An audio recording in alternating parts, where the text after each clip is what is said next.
Hey, welcome back. Pull up your blanket, get comfortable, and let me tell you something that history class probably never mentioned. There is a name that almost no one outside of history books remembers today. Her name was Brunhilda. She ruled not one but two kingdoms in what is now France and Germany. She survived assassinations, exile, the murder of her husband, the murder of her children, and the betrayal of people she trusted with her life. She held power for over 40 years, and when her enemies finally caught her, they did not simply execute her. They tied her to 4 wild horses and let them run in opposite directions. She was over 70 years old. Now, if a man had done half of what she did, we would have named a country after him. So tonight we're going back, way back, into the mud and the candlelight and the cold stone corridors of medieval Europe, where power was everything, where survival was an art form, and where a handful of women grabbed hold of that power so fiercely, so brilliantly, and sometimes so ruthlessly, that even 1,000 years later their stories can still make your jaw drop. This is not a list of nice queens who wore pretty crowns and smiled politely at their husbands. Every single woman we're going to talk about tonight did something that made the men around her deeply, viscerally afraid. Some of them led armies. Some of them orchestrated political takedowns that would make a modern spin doctor blush. One of them blinded her own son to keep her throne, and one of them, a woman who started her life as a slave with literally nothing, clawed her way to the top of the most violent political system in Europe, and stayed there for decades. But before we meet any of them, I want to talk about the world they lived in. Because honestly, understanding what these women were up against makes their stories about 10 times more extraordinary. Here is something that took me a long time to really absorb when I first started reading medieval history seriously. We tend to imagine the Middle Ages as this sort of fixed, stable, predictable world. Kings on thrones, knights on horses, everyone in their place. But that picture is almost entirely wrong. Medieval Europe, especially in the period between roughly the 5th century and the 15th century, was one of the most politically unstable places in human history. Kingdoms rose and collapsed within a single lifetime. Alliances that existed in the morning were dissolved by evening. The average reign of a medieval king in early Frankish Europe was something like 12 to 15 years, and that number is generous because it includes a lot of kings who are simply murdered by their own relatives before they could achieve anything at all. Into this world, every queen was born into a trap. On one hand, the entire political system ran on marriage. The marriage of a princess was not a romantic event, it was a diplomatic transaction. You were traded from one kingdom to another like a very expensive piece of furniture, and your value was directly tied to whether or not you produced a male heir quickly enough to satisfy your new husband and his advisors. Your loyalty was always suspect. You came from somewhere else. You spoke in many cases a different language. You had your own connections, your own agenda, your own memories of a childhood spent somewhere far away. The moment you walked through the gates of your new kingdom, everyone was already wondering whether you were a spy. On the other hand, if you had sons, if your husband died young, if you happened to be the person standing closest to the throne when things went sideways, suddenly you had power, real power, the kind that could reshape borders. And here is where things get genuinely fascinating, because the medieval church had a very clear, very loud opinion about what women should and should not do with power. Women, according to theologians like Tertullian, who wrote in the 2nd century, and whose ideas echoed through medieval thinking for 1,000 years, were the gateway of the devil. Women were weak-willed, morally compromised, and dangerously persuasive, which is a wonderfully contradictory combination if you think about it. You cannot be both easily led astray and devastatingly persuasive at the same time, and yet there it is.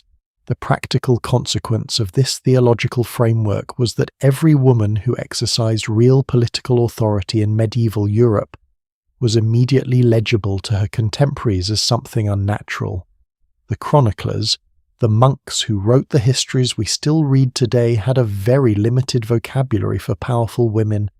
She-wolf, virago, fury. These were not neutral observations. They were accusations. They were ways of saying this woman has stepped outside the natural order and something is very wrong.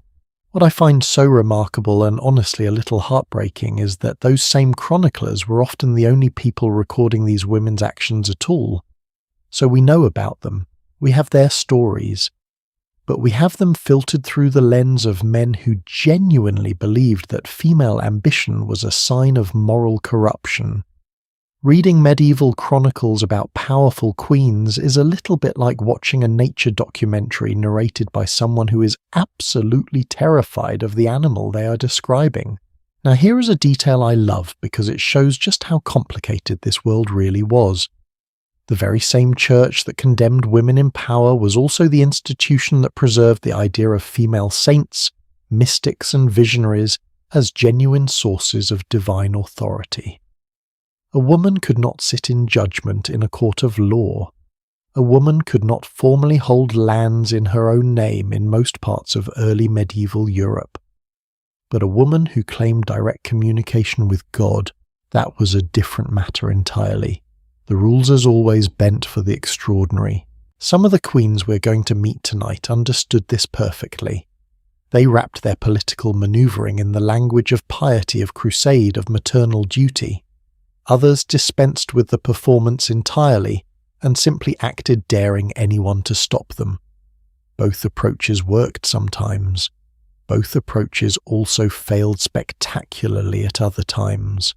What strikes me most the more I read about these women is not actually how different they were from modern politicians. It is how similar. The coalition building, the calculated marriages, the propaganda, the moments of genuine idealism mixed with breathtaking ruthlessness. Strip away the medieval setting and you could be reading about someone in a modern parliament or boardroom. Power, it turns out, has always looked more or less the same. The only thing that changed was how loudly everyone insisted that women were not supposed to want it. There is something else worth saying before we go further, and I want to be a little careful here because I think it matters. Not all of these women were heroes. A couple of them were by any reasonable standard genuinely terrible people who caused enormous suffering. I am not going to pretend otherwise. But I also want to resist the urge to apply a simple moral verdict to any of them, because every single one of them was operating inside a system that gave them almost no good options. When the choice is between violence and annihilation, between betrayal and being betrayed, between cruelty and extinction, the people who survive are rarely the ones with clean hands. That more than anything is what medieval political history teaches you. It does not teach you about heroes and villains. It teaches you about people, complicated, frightened, brilliant, flawed, occasionally monstrous people doing whatever it takes to last another day. One more thing before we dive in. I want you to notice as we go through each of these stories how often the women we are about to meet were described by their contemporaries using the exact same words. Dangerous, unnatural, a terror to good men, cruel beyond what her sex should allow. I want you to notice that because here is the thing about that language. It only gets used when someone is winning. Nobody writes that kind of panic into the historical record about a woman who stayed in her room and did as she was told. So, let us talk about the women who did not. We're going to start in the blood-soaked world of the Frankish kingdoms in the 6th century, and we're going to meet a woman who spent 4 decades playing a game that was designed to destroy her at every single turn, and who for most of those 4 decades was winning. Her name was Brunhilda of Austrasia. And her story begins, as so many great stories do, with a wedding that goes catastrophically wrong. Right, so, the wedding. It was the year 567, and it was by all accounts a genuinely spectacular event. Sigebert I, King of Austrasia, Think of Austrasia as roughly what is now northeastern France, and Western Germany had decided he was going to do something different.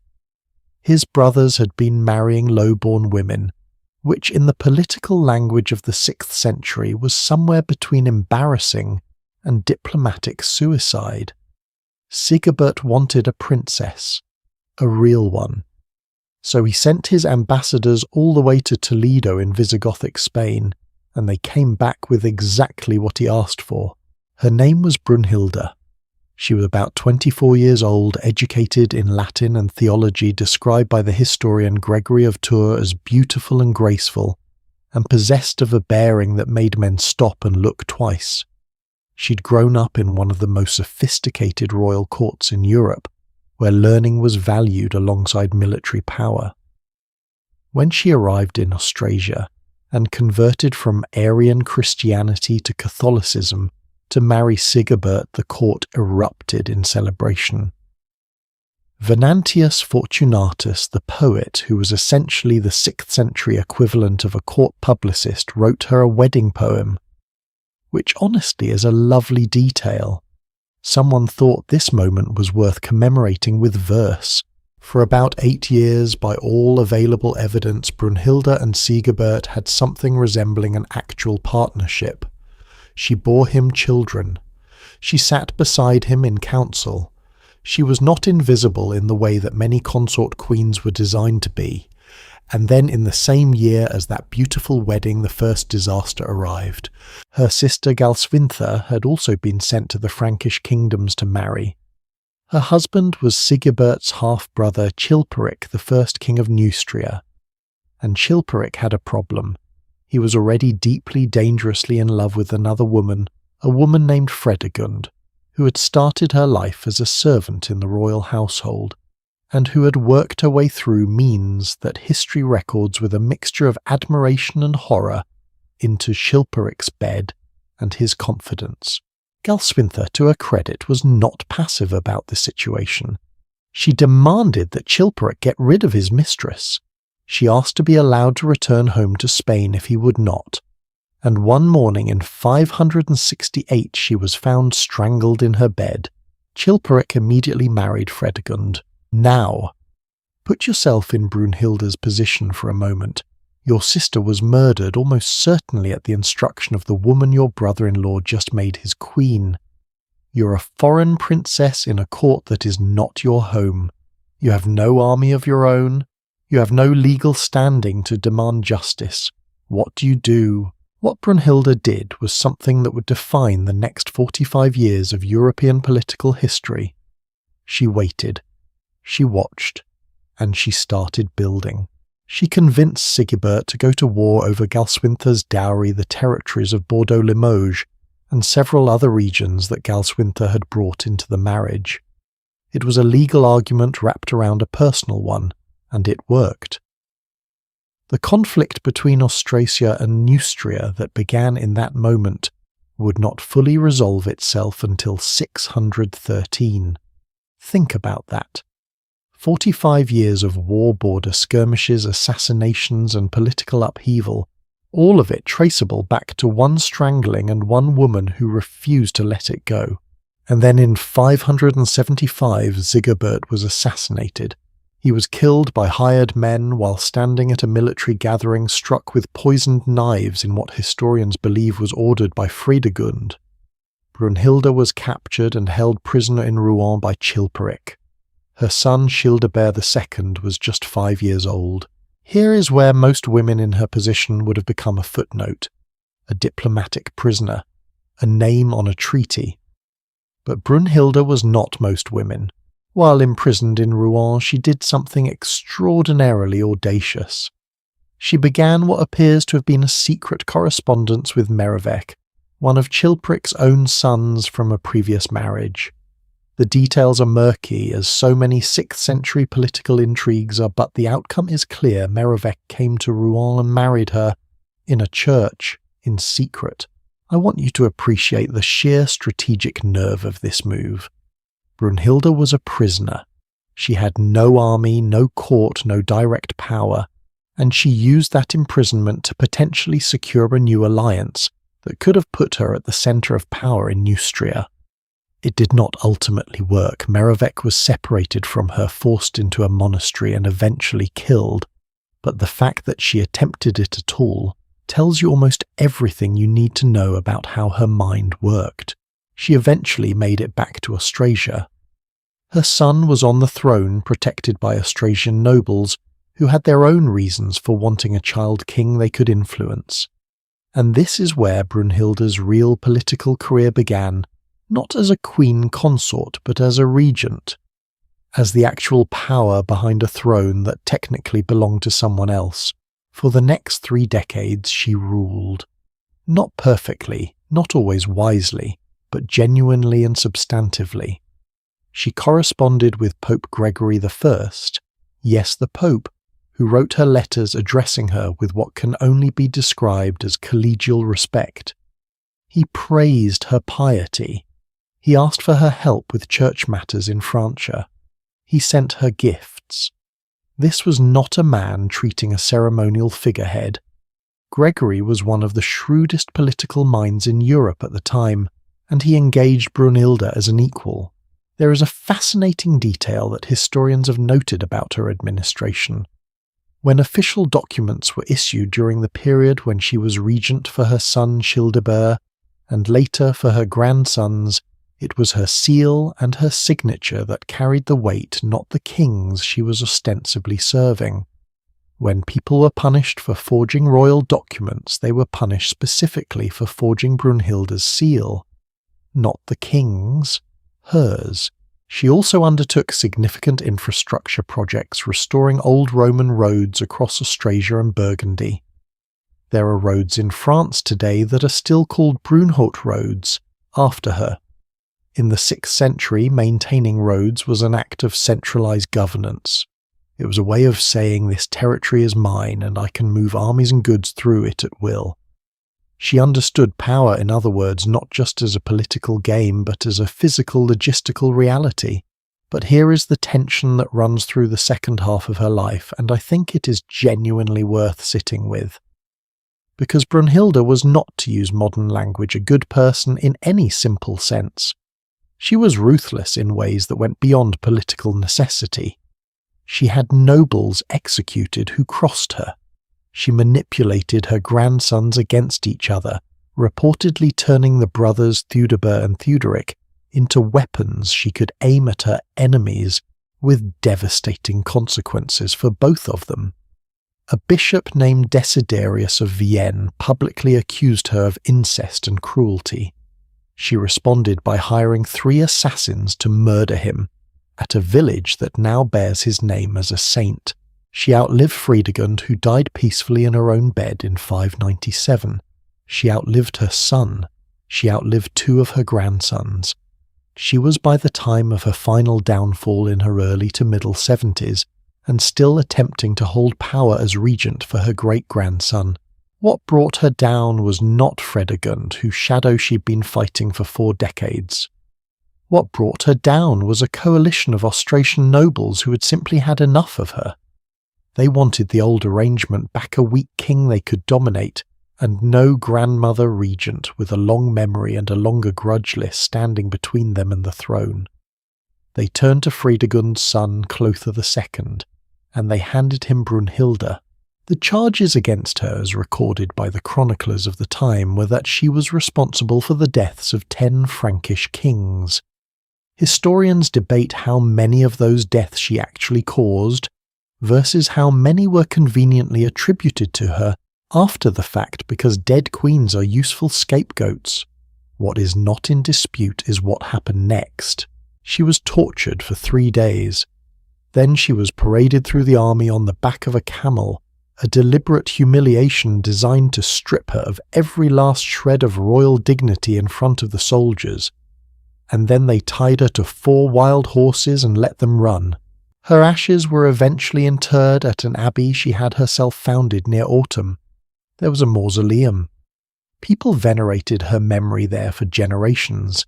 Even Clothar, who killed her, had to spend years afterwards actively vilifying her legacy to consolidate his hold on the territories she had governed, because there were still people, real people, ordinary Frankish subjects who had lived under her administration and did not think she was a monster. That to me is the most quietly extraordinary part of this story. Not the horses, not the survival, the roads, the letters to the Pope, the seal that meant something, the memory that lingered long enough to need suppressing. She lasted 45 years in a system designed to consume her in 5. Whatever you call that, and her enemies had several names for it, none of them flattering it, was extraordinary. Now Brunhilda was not the only woman in the Frankish kingdoms operating at this level. In fact, her greatest rival had a story that was in some ways even more improbable.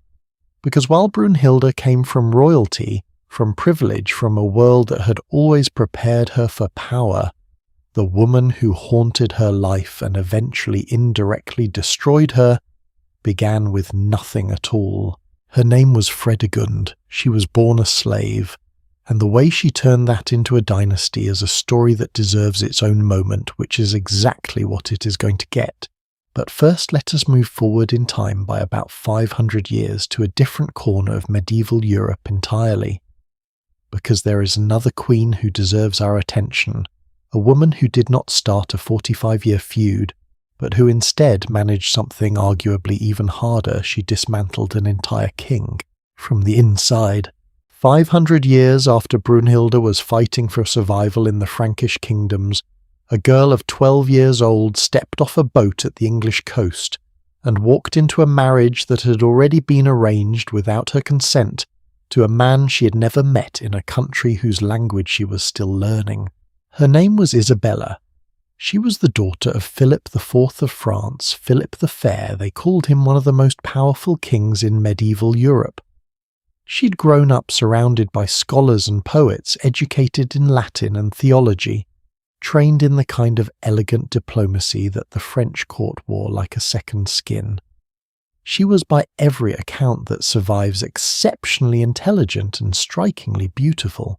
And none of that would matter even slightly, at least not in the way anyone expected for the first 17 years of her marriage. The man she married was Edward II of England.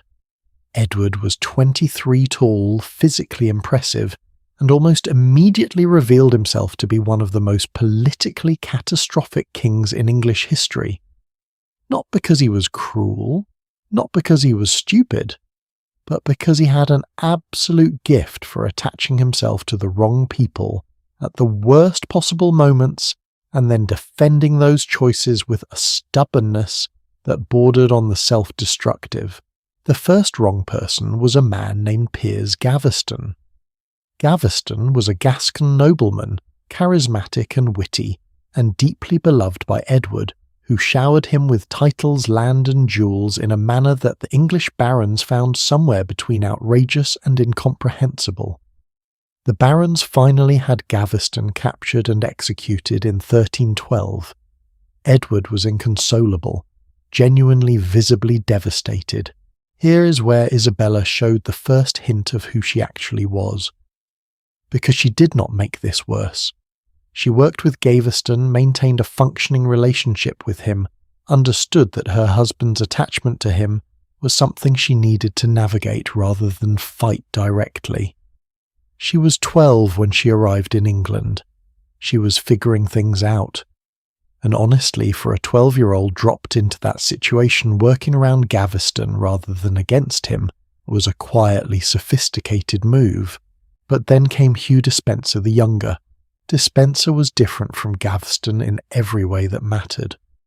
Where Gaveston was flashy and honestly kind of fun, even his enemies sometimes admitted Despenser was calculating, rapacious and genuinely mean. He and Edward became inseparable sometime around 1318, and Despenser immediately began using that proximity to enrich himself on a staggering scale. He seized lands, he terrorized enemies, he made powerful men beg and powerful women disappear. Roger Mortimer, a major Marcher lord who controlled significant territory along the Welsh border, had land forcibly taken from him by Despenser in 1322. He raised a rebellion, was captured, and was imprisoned in the Tower of London, and Isabella.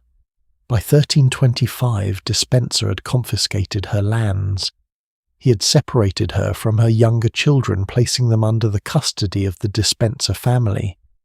Her household staff had been arrested. She was for all practical purposes a prisoner in a court run by the man her husband loved more than he loved anything else, including good governance. Now, here is a question I genuinely want you to think about for a moment. If you were a French princess daughter of the most powerful king in Europe, and your husband had just stripped you of your lands, your children, and your household, what would you do? Most people faced with that situation would find a way to endure, to survive quietly, to wait for circumstances to change. Isabella did not wait, she planned. In 1325, her brother Charles IV of France seized Edward's French territories, which created an immediate diplomatic crisis. Someone had to go to Paris to negotiate. Isabella volunteered, and critically, she took her eldest son with her. The future Edward III, who was 13 years old, and whose presence in France would turn out to be the most important piece on the entire chessboard. The moment she arrived in Paris, she put on widow's clothes. Think about the audacity of that gesture. She was not a widow. Her husband was alive and still technically king. But she stood at the French court and announced publicly, and to anyone who would listen, that as far as she was concerned, her marriage was over because another man had come between them and destroyed it. It was a declaration of intent dressed up as an expression of grief. And it worked because it put her brother Charles in an impossible position. He could not send his own sister back to a man she had just publicly declared was as good as dead to her, not without losing face across all of Europe. While she was at the French court, she encountered a man who'd been living there in exile since his escape from the Tower of London 2 years earlier. His name was Roger Mortimer.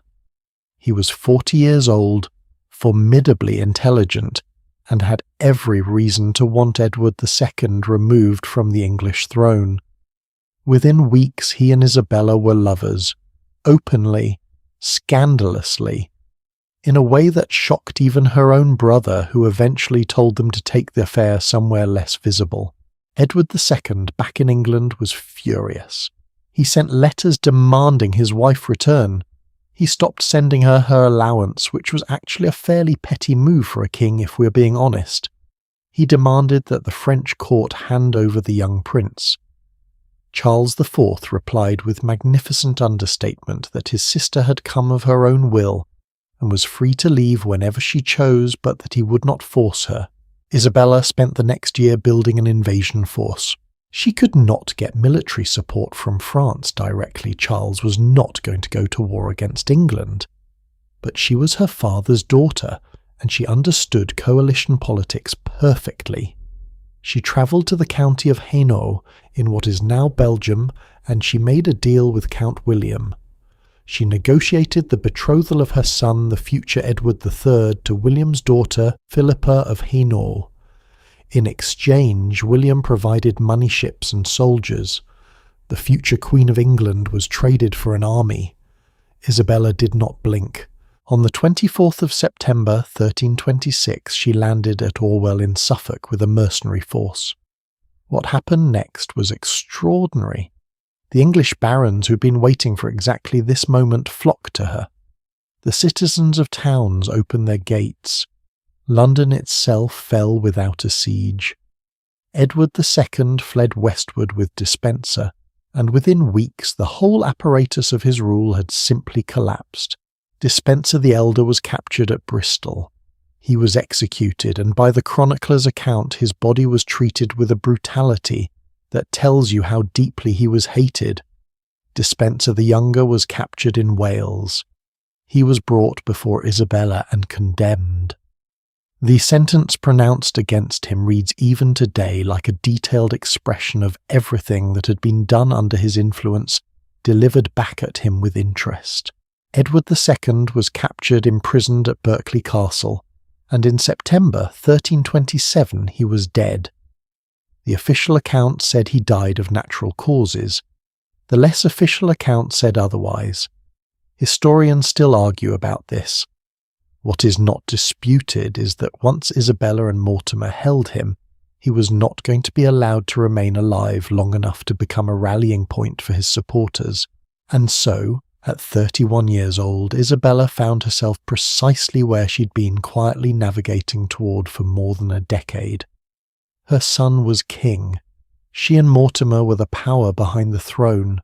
For 3 years they governed England. Here is where the story gets genuinely complicated, and I think it is important to say this clearly. Because Isabella's regency was not by most accounts a good one, she and Mortimer became exactly what Despenser had been favourites who enriched themselves, who executed opponents, who used the machinery of royal power for personal advantage. They even had Edward's own half-brother Edmund, the Earl of Kent, executed on rather thin charges of treason in 1330. That one went too far. Edward III was 17 years old in October 1330, and he had had enough for what he was about to do. And then won for what he was about to do. And then one night at Nottingham Castle, he and his companions entered through a secret underground passage, carved into the rock beneath the castle, emerged inside the keep, and arrested Roger Mortimer in his own bedchamber. Isabella, hearing the commotion, reportedly cried out, "Fair son, have pity on gentle Mortimer." Edward did not have pity. Mortimer was tried for treason and executed at Tyburn in November 1330. Isabella was spared, placed initially under comfortable house arrest, and eventually allowed to retire to Castle Rising in Norfolk, where she lived for another 28 years. Now, the name She-Wolf of France did not actually originate as a description of Isabella during her lifetime. It was borrowed later from a line in a Shakespeare play written more than 2 centuries after her death. The actual medieval chroniclers of her own time used complex ambivalent language about her, praising her courage and her beauty and her diplomatic skill, while condemning the regency she ran with Mortimer. The she-wolf label came later when history needed a simple villain. What she actually was something harder to summarize. A woman who spent the first half of her life being systematically stripped of dignity, agency, and children, and who spent the second half of her life taking all of it back with considerable collateral damage along the way. She was buried at the Franciscan church at Newgate in London in her wedding dress.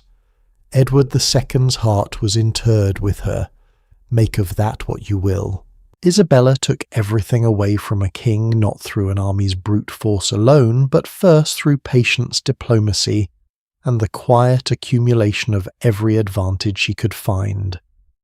It is a masterclass in strategic thinking that political historians still study today, but she was not the only queen in medieval England who understood what it meant to fight for a throne that was rightfully hers. There was another woman a generation earlier who did not plot from a foreign court. She raised a war flag inside England itself, and she fought her cousin openly and without apology for nearly 2 decades. Her name was Empress Matilda, and the war she started had a name, the Anarchy, which honestly is a name that tells you everything you need to know about how it went. There is a particular kind of fury that comes when someone takes something that belongs to you, not because they earned it, not because they deserved it, but simply because they moved faster and you were not in the room when it happened. That is the story of Empress Matilda in a single sentence. And the war she fought to reclaim what was hers lasted 18 years, shattered an entire kingdom, and ultimately changed the entire future of England. Not for herself, though. She came agonizingly close, but for a son who would one day be called Henry II, the first of the great Plantagenet kings. The dynasty that would produce Richard the Lionheart. The dynasty whose tensions eventually forced the signing of the Magna Carta. All of it growing from the roots of one woman who refused to accept that the word no was final, Let me take you back to the beginning, because the beginning is genuinely one of those moments where history pivots on a single catastrophic accident. The year was 1120, King Henry I of England. William the Conqueror's son, one of the shrewdest and most ruthless rulers England had ever seen, was preparing to sail home from Normandy with his court. His heir, his only legitimate son, a young man named William Adelin, was travelling separately on a newly refitted vessel called the White Ship. It was a fine night. The passengers were young, wealthy, and by most accounts considerably drunk. The ship struck a submerged rock just outside the harbour at Barfleur, and it went down within minutes, taking roughly 300 people with it. Prince William drowned. A single Breton butcher survived to tell what happened. Henry I received the news of his son's death, and according to the chronicles never smiled again. He had other children, many of them 20 or more illegitimate sons and daughters scattered across the kingdom, but only one legitimate child remained. His daughter, Matilda. Matilda was not an obscure figure by any stretch. By 1120 she'd already been married for 6 years to the Holy Roman Emperor Henry V, which made her at 18 years old one of the most powerful women in Europe. She'd lived in the German imperial court since she was 8. Learned Latin, absorbed the art of governance in the most sophisticated imperial court of the age, and carried herself with the authority of someone who had always expected to matter enormously. When her husband died in 1125, she did not collapse into widowhood. She came home. Her father Henry looked at this composed, capable, politically educated daughter and made what was for a 12th century king a remarkable decision. He declared her his heir. He called his court together in the winter of 1126 and 1127 and made every senior nobleman in England swear an oath of loyalty to Matilda, promising to recognise her as queen after his death. Among those who swore that oath, and this detail is worth holding on to, was her cousin Stephen of Blois. Stephen was everything Matilda was not in terms of social fluency. Where she was imperious and direct, he was charming and accessible. Where she demanded compliance, he invited affection. He was genuinely popular with the barons and the church, in a way that Matilda, for all her brilliance, struggled to be. The reasons for that gap in reception are not hard to identify. She was, in the language of the 12th century chroniclers, described as arrogant, harsh, and unsuitable in her manner. What these descriptions actually captured was a woman who had governed on equal footing with an emperor who did not see why she should soften her expectations simply because English barons found her manner uncomfortable. It was the same behaviour in a man that would have been described as firmness, decisiveness, and authority. In December 1135, Henry I died allegedly after eating too many lampreys, which is either a wonderfully undignified end for a great king or a piece of historical embroidery that simply refuses to be corrected. Whatever the cause, the moment he was dead, Stephen moved. He crossed the Channel from Boulogne, arrived in England within days, and had himself crowned king at Westminster on the 22nd of December 1135. The whole thing happened so quickly that Matilda, who was in Normandy, did not have time to respond. She was incandescent. The argument Stephen made was that Henry had changed his mind on his deathbed and designated Stephen as his successor. Nobody could prove that he had not, because Henry was dead. The English barons, who had never particularly warmed to the idea of a female ruler, and were even less enthusiastic about her husband Geoffrey of Anjou, whom they considered a foreign rival, chose to believe Stephen's account. The church, secured by Stephen's brother Henry of Blois, the Bishop of Winchester, backed the new king. So Matilda did what any reasonable person with 18 years of imperial education and a legitimate claim to a throne does when a cousin steals it from her while she's not looking. She declared war. The civil conflict that followed became known to history as the Annois, and that name is not dramatic overstatement. Contemporary chroniclers described England during this period as a land where Christ and his saints slept. Unauthorized castles proliferated across the countryside, erected by barons who used the chaos to settle old scores and expand their own territory. Royal authority collapsed in entire regions. Crops failed because farmland became battleground. People fled their homes.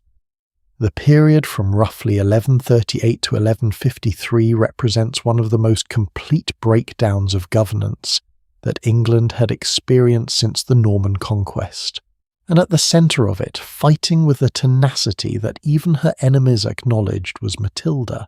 She landed in England in September 1139, supported by her half-brother Robert the Earl of Gloucester, an illegitimate son of Henry I, and arguably the most capable military commander on either side of this war, and her uncle King David I of Scotland, who invaded the north of England in her support. She established her base in the southwest with Bristol as her headquarters, and began the grinding work of a medieval Civil War siege, counter-siege, negotiation, betrayal, and back again. Then came February 1141 and a battle that for a brief extraordinary moment seemed to change everything. At the Battle of Lincoln, King Stephen was captured. Not merely defeated, physically captured and imprisoned in Bristol Castle, where he was initially kept in chains. For the first and only time, Matilda held the upper hand completely. She was recognised formally as the Lady of the English, not yet queen, but close enough to see the throne from where she was standing. She came to London for what should have been her coronation, and then she made a mistake. I want to be careful here because I think there is a real temptation to be too hard on Matilda for what happened next, and I am not sure that is entirely fair. But what happened next was this: she was imperious. She was demanding. She refused to grant the Londoners any reduction in their taxes. She treated the city's powerful citizens as subordinates, rather than the crucial allies they were. And the Londoners who had welcomed her arrival turned on her within weeks. Contemporary chronicles record that they swarmed out like angry wasps from the city gates. Matilda fled London in the summer of 1141, barely escaping with her life. From that point forward, the war dragged towards stalemate. Stephen was eventually released from Bristol in exchange for Robert of Gloucester, who'd been captured during Matilda's retreat from Winchester. The two sides settled into an exhausting pattern of siege and counter-siege that neither could decisively win. And then came the night in December 1142 that I want you to picture very clearly in your mind. Stephen had pursued Matilda to Oxford and had laid siege to Oxford Castle for nearly 3 months. His army surrounded the castle. Supplies inside were running out. The garrison was hungry, and Matilda was trapped. What she did next is one of the most audacious escape stories in the entire history of the medieval world. One night just before Christmas, she had her companions wrap her in a white cloak, white against the thick snow that had fallen across the countryside. She either climbed down from the castle walls on a rope or crept out through a postern gate in the dark. The accounts differ on the method, but all of them agree on what happened next.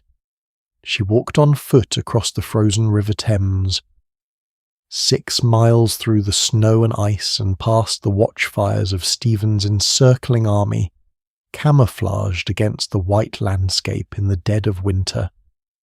She made it to Abingdon, found horses and rode to safety at Wallingford Castle.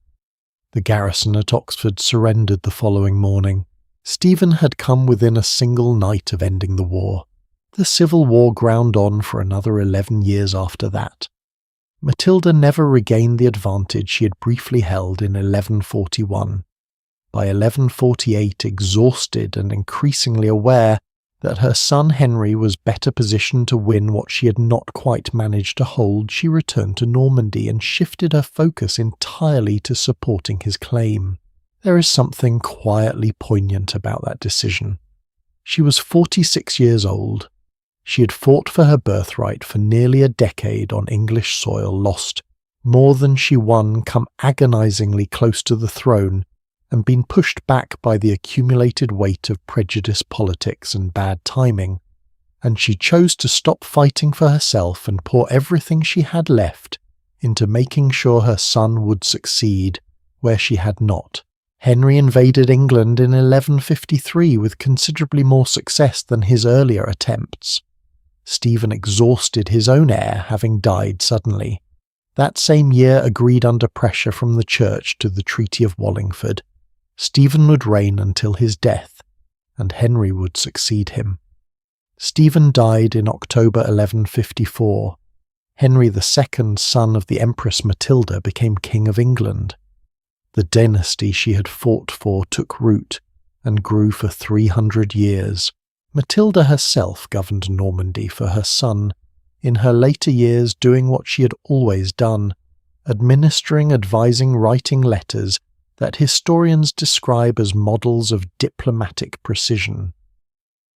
She died in 1167 at the age of 65, and her epitaph, which she composed herself, translates roughly as great by birth, greater by marriage, greatest in her offspring.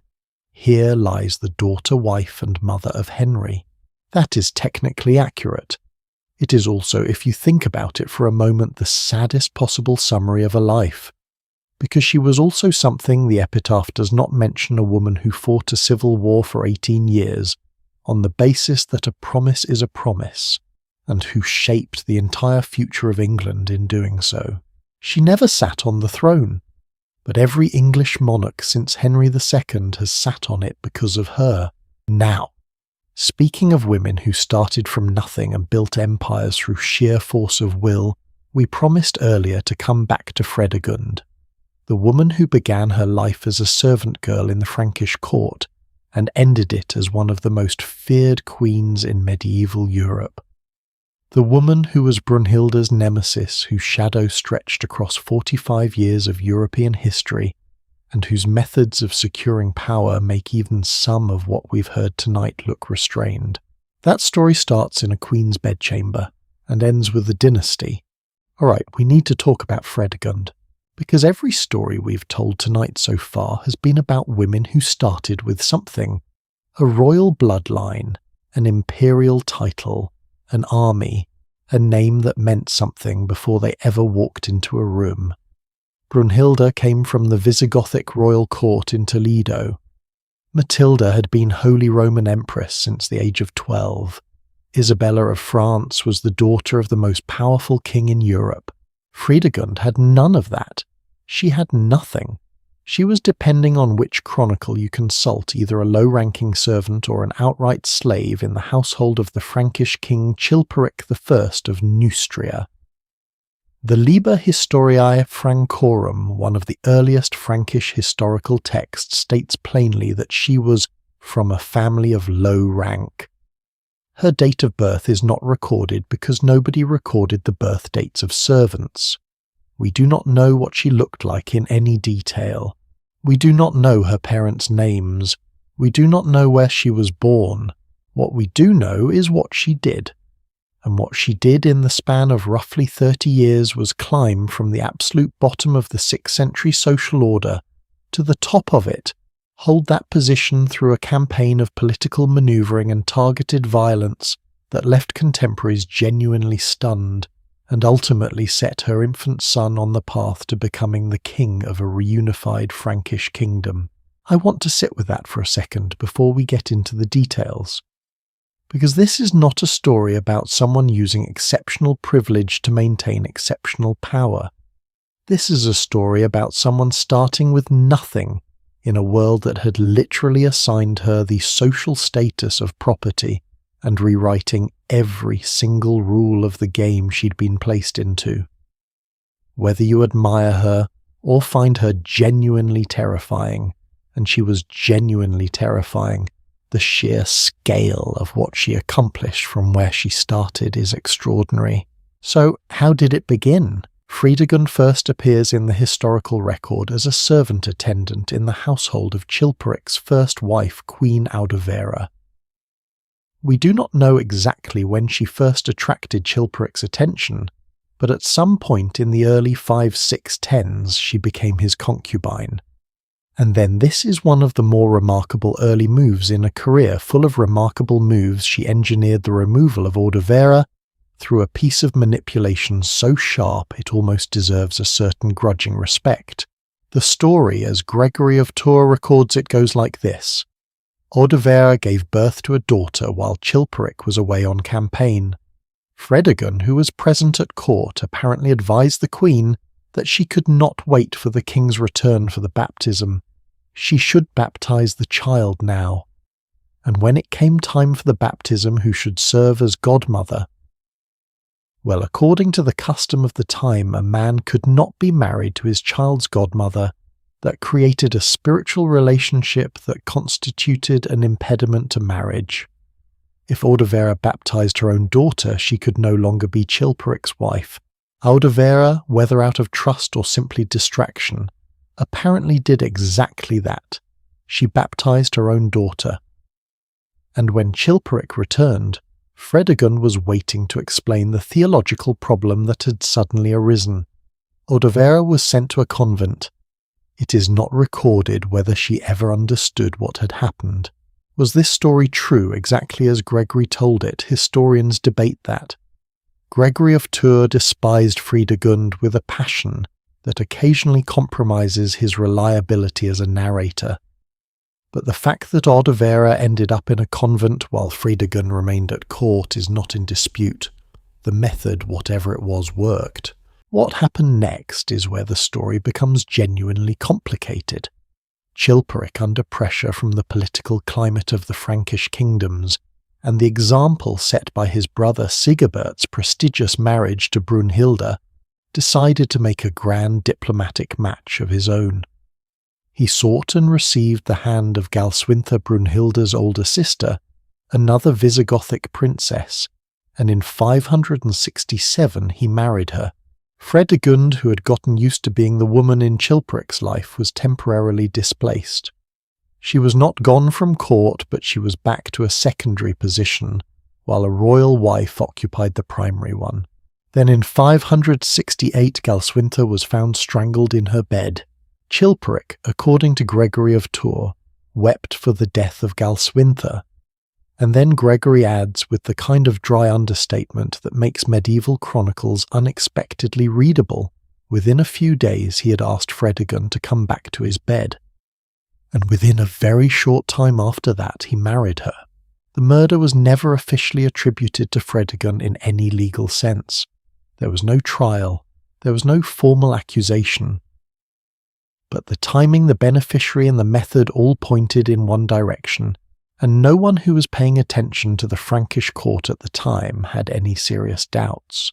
Bishop Gregory, who makes no secret of his contempt for her, believed she ordered it.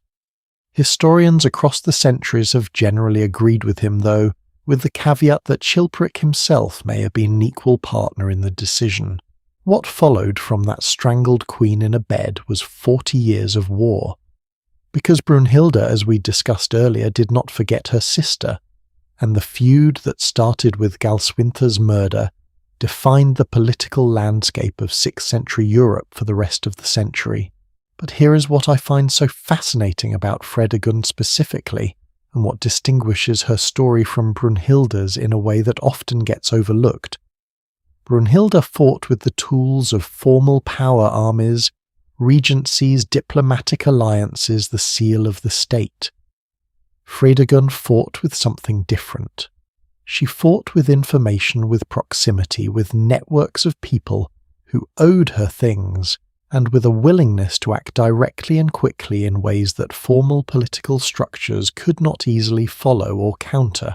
In 575, Chilperic was losing a war against his brother Sigebert badly. Sigebert had driven him back to Tournai. His army had been defeated. Sigebert's forces were raising him on their shields in a victory celebration, preparing to declare him master of the entire Frankish realm. By every conventional measure the war was over, and Chilperic had lost, and then 2 men walked into Sigebert's victory feast and stabbed him with poisoned weapons. He died on the spot. Contemporary sources leave no real doubt that Fredegund organised this. It was exactly the kind of operation she had developed a reputation for, precise, fast deployed, at exactly the moment of maximum enemy weakness, using agents who could get close enough to matter. The historian Susan Wemple, in her important study of women in Frankish society, describes Fredegund's talent for assassination as having made her a political asset to the king, which is one of the more coolly academic sentences ever written about someone who arranged the murder of a rival king at his own celebration dinner, and she was not finished.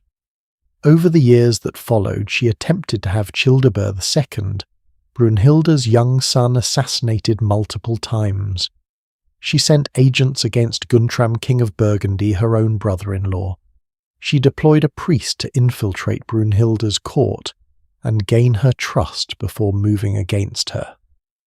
None of these attempts ultimately succeeded, but the sheer number of them and the creativity with which they were conceived speaks to a mind that was always running several moves ahead of the current position.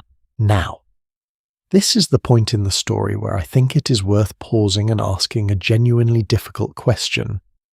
Because Fredegund is not merely interesting as a historical curiosity, she forces us to think about something uncomfortable, which is this: what do we do with people who do genuinely terrible things, demonstrably terrible things, and yet exercise a kind of intelligence and resilience that we would in different circumstances find admirable? Because there is something else in the historical record about Fredegund that tends to get overlooked in favour of the assassination catalogue.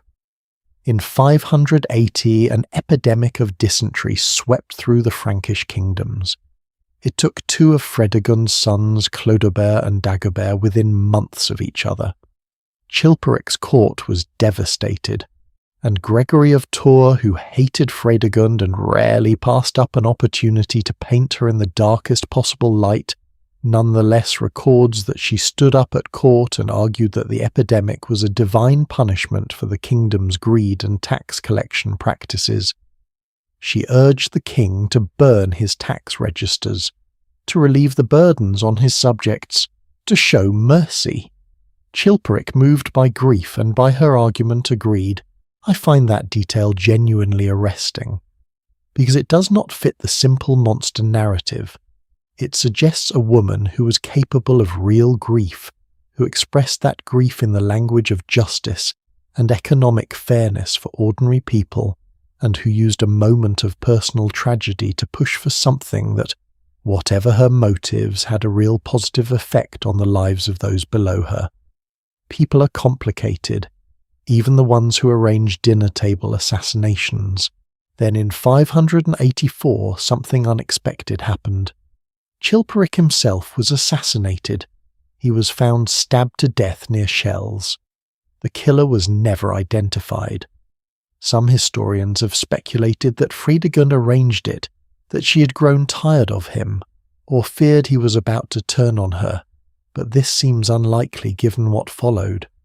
Others believe it was a political opponent. The truth is simply not known. What is known is what Fredegund did within hours of learning her husband was dead. She gathered her 4-month-old son, whose name she had deliberately not yet publicly announced, so that potential enemies would not know who to target.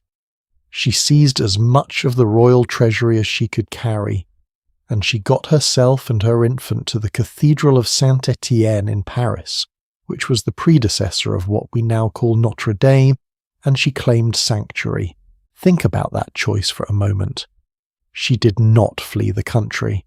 She did not go into hiding. She placed herself and her son inside the most sacred and publicly visible building in the city, where no political enemy could touch her without committing sacrilege against the church. It was brilliant, it was fast, and it worked. For the next 13 years, Fredegund served as regent for her son, the future Clothar II. She built alliances, led campaigns, governed Neustria from a position that had no formal title, because the formal title was her infant son's. In 593, she personally led Frankish troops in a night raid against the forces of Theuderic at the Battle of Droisy, reportedly riding at the head of the army herself.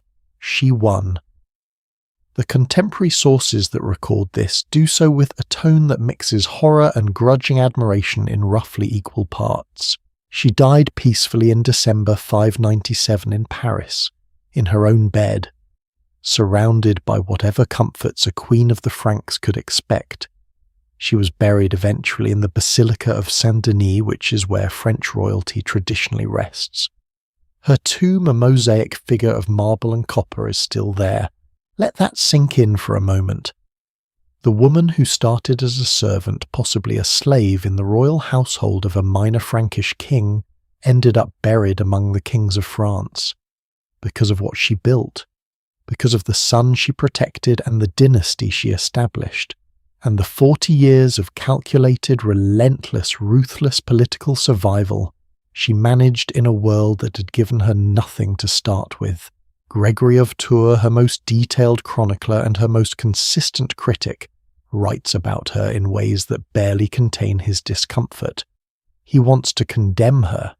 He does condemn her frequently and explicitly. And yet the very ferocity of his condemnation is itself a form of acknowledgement. You do not spend that much effort condemning someone who does not matter. She mattered enormously. And one thing she shares with every woman in this story tonight is that the world she navigated was one that had no legitimate pathway for a woman like her to hold power. The rules said she could not. The church said she should not. The nobility said she would not. She did it anyway, and the record of exactly how she did it, preserved by men who wanted to use it as proof of her corruption, instead preserves for us the portrait of someone playing a genuinely different game from everyone around her. The fighting spirit that defined Fredegund's entire career, that refusal to accept the hand dealt to her, appears in different forms across every woman in this video. But the next queen we are going to meet made it look almost effortless, which is somehow both more admirable and to her enemies even more infuriating. She was the first reigning queen in medieval Western Europe. She ruled a kingdom in her own name, not as someone's regent, not as someone's mother, but as queen in her own right. And the men around her spent the better part of her reign trying to convince themselves it was not actually happening. Her name was Urraca of Leon, and she was already trouble before her father died. You know what I keep noticing as we move through these stories? Every single woman we have talked about tonight was fighting on multiple fronts simultaneously. Not just against one enemy, not just against one problem.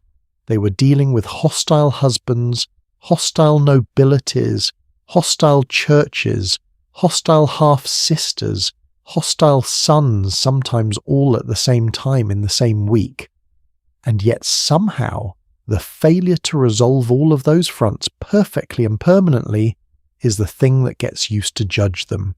We're going to see that pattern again right now in a story set not in France or England, but in the northern Iberian Peninsula, in the kingdoms of Leon and Castile, in the early 12th century. And this story is important for a specific reason that we have not quite touched on yet in this video. Every other queen we have discussed tonight held power as a regent, as a widow, as a queen consort who outlasted or outmaneuvered her husband. Even the most powerful of them were exercising authority that was formally attached to someone else, a son, a dead husband, a legitimate male claimant they were governing on behalf of. Urraca of Leon is different. She was the first queen in Western European history to rule in her own right.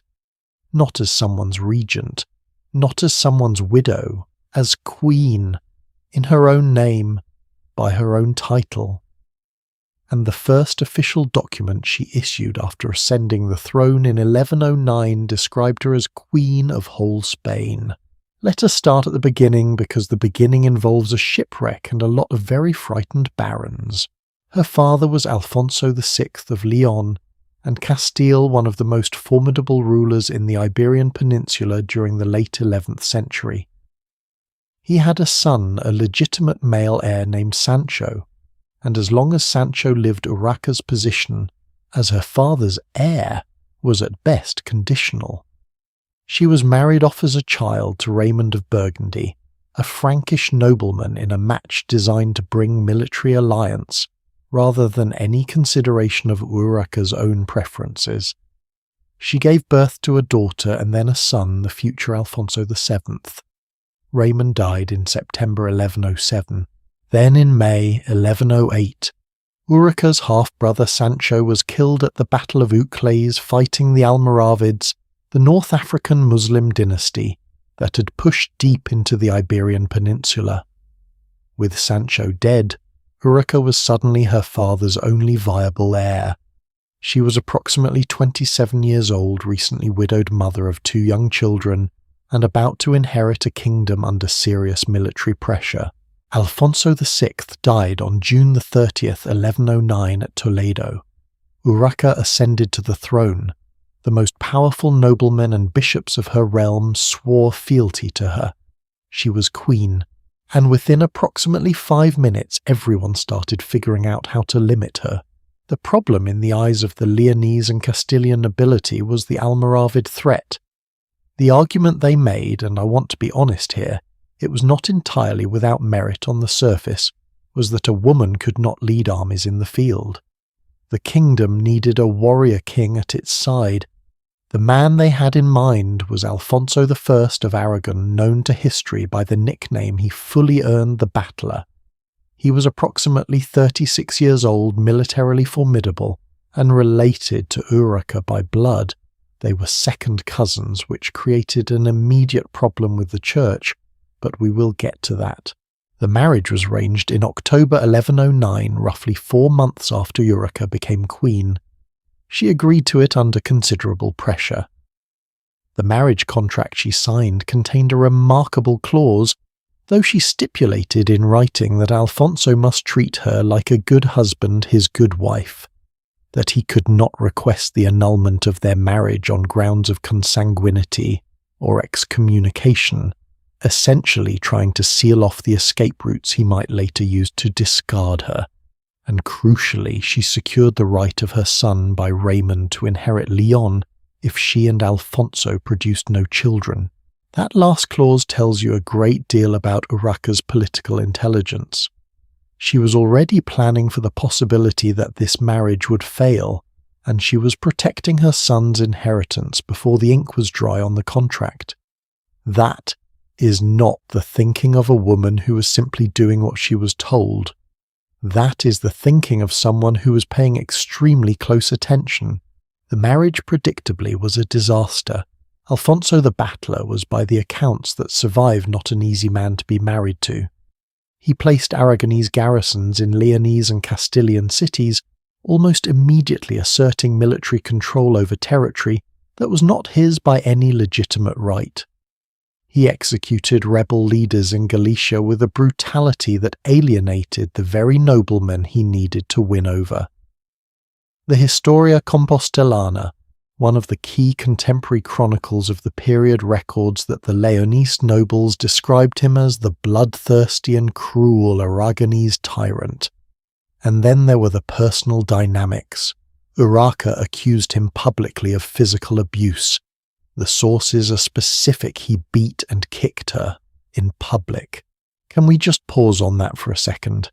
Here is a woman who is the legitimate queen of a kingdom, who is by every legal measure his ruler as much as his wife, being physically assaulted by her husband in front of her own court. And the response of contemporary chroniclers is largely to record it as evidence of the unfortunate chaos of female rule, rather than evidence of his brutality. The framing tells you everything about how the period processed what it was seeing. By 1110 or 1111, Urraca had separated from Alfonso. He refused to accept this gracefully. He seized Toledo. He claimed Castile. He placed his own people in positions across her kingdom. He continued using the royal title of Leon and Castile, as if the separation had not happened. The Pope Pascal II eventually declared the marriage canonically invalid on grounds of consanguinity, which gave Urraca the formal ecclesiastical backing she needed to treat it as dissolved. It was finally annulled in 1114, but Alfonso did not simply go home and leave. He kept his garrisons, he kept fighting. For years after the annulment, he was essentially conducting a war of occupation inside Urraca's kingdom, while she was simultaneously trying to manage uprisings in Galicia, a rival claim from her half-sister Teresa of Portugal, and a complicated relationship with the Archbishop of Santiago de Compostela, Diego Gelmírez, who was one of the most politically powerful churchmen in the Iberian Peninsula, and who had the maddening habit of supporting her when it suited him and working against her when it did not. I want to tell you specifically about the bell tower incident, because it is the kind of detail that makes history feel startlingly human. In 1116, Urraca had stripped Gelmírez of authority over the city of Santiago de Compostela and transferred governance to a commune of local burghers. In 1117, she changed her mind and restored him. The reversal provoked a riot. The citizens of Santiago, who had just been given self-governance and were not thrilled to have it taken back, rose up against both of them. Urraca and Gelmírez, who had been enemies approximately 12 minutes ago, were now suddenly forced to take refuge together in the cathedral bell tower, while an angry mob set the tower on fire below them. I genuinely love that detail. Here are these two power-hungry political operators who had been fighting each other for years, crammed together in a burning bell tower, because they both miscalculated at the same moment. History has a sense of humour that no novelist would dare use. They survived. Gelmírez was eventually released through the crowd's respect for him, and he in turn helped Urraca escape. Then they went back to periodically fighting each other again, because that is how medieval politics worked. What the Historia Compostelana records about Urraca is worth examining closely because it illustrates something important. In its early sections, when she first comes to power in 1109, the chronicle describes her as prudent, modest, and with good sense. Later, as Gelmírez and Urraca came into conflict, the same chronicle shifts its tone dramatically. It calls her a Jezebel. It attributes her political difficulties to the weakness and changeability of women and to feminine perversity. It condemns her relationships with noblemen who served as her allies and military commanders. Modern historians, particularly Bernard Riley of Princeton, whose landmark study of Urraca's reign was published in 1982, have pointed out that this tonal shift tracks almost perfectly with the deterioration of her relationship with Gelmírez. The chronicle was written at his court, funded by his patronage, shaped by his perspective. When he needed her, she was prudent and sensible. When he opposed her, she was a Jezebel. The document is not a neutral record. It is a political weapon dressed up as history. This is the same pattern we saw with Brunhilda, with Fredegund, with Isabella of France. The chroniclers who condemned them were not disinterested observers. They were participants in the same political games, writing from positions of self-interest, using the available vocabulary of female transgression, Jezebel, she-wolf, unnatural woman, to frame political disagreement as moral failure. Urraca managed all of this: the abusive husband, the occupying army, the Galician rebels, the scheming archbishop, the half-sister building what would eventually become the Kingdom of Portugal from pieces of her territory for 17 years. She died on March the 8th, 1126 at Saldana, at the age of approximately 45. Her son Alfonso ascended the throne as Alfonso VII. The kingdom she handed him was whole. It was at peace. It was everything her father had built preserved intact through one of the most turbulent reigns in the history of medieval Iberia.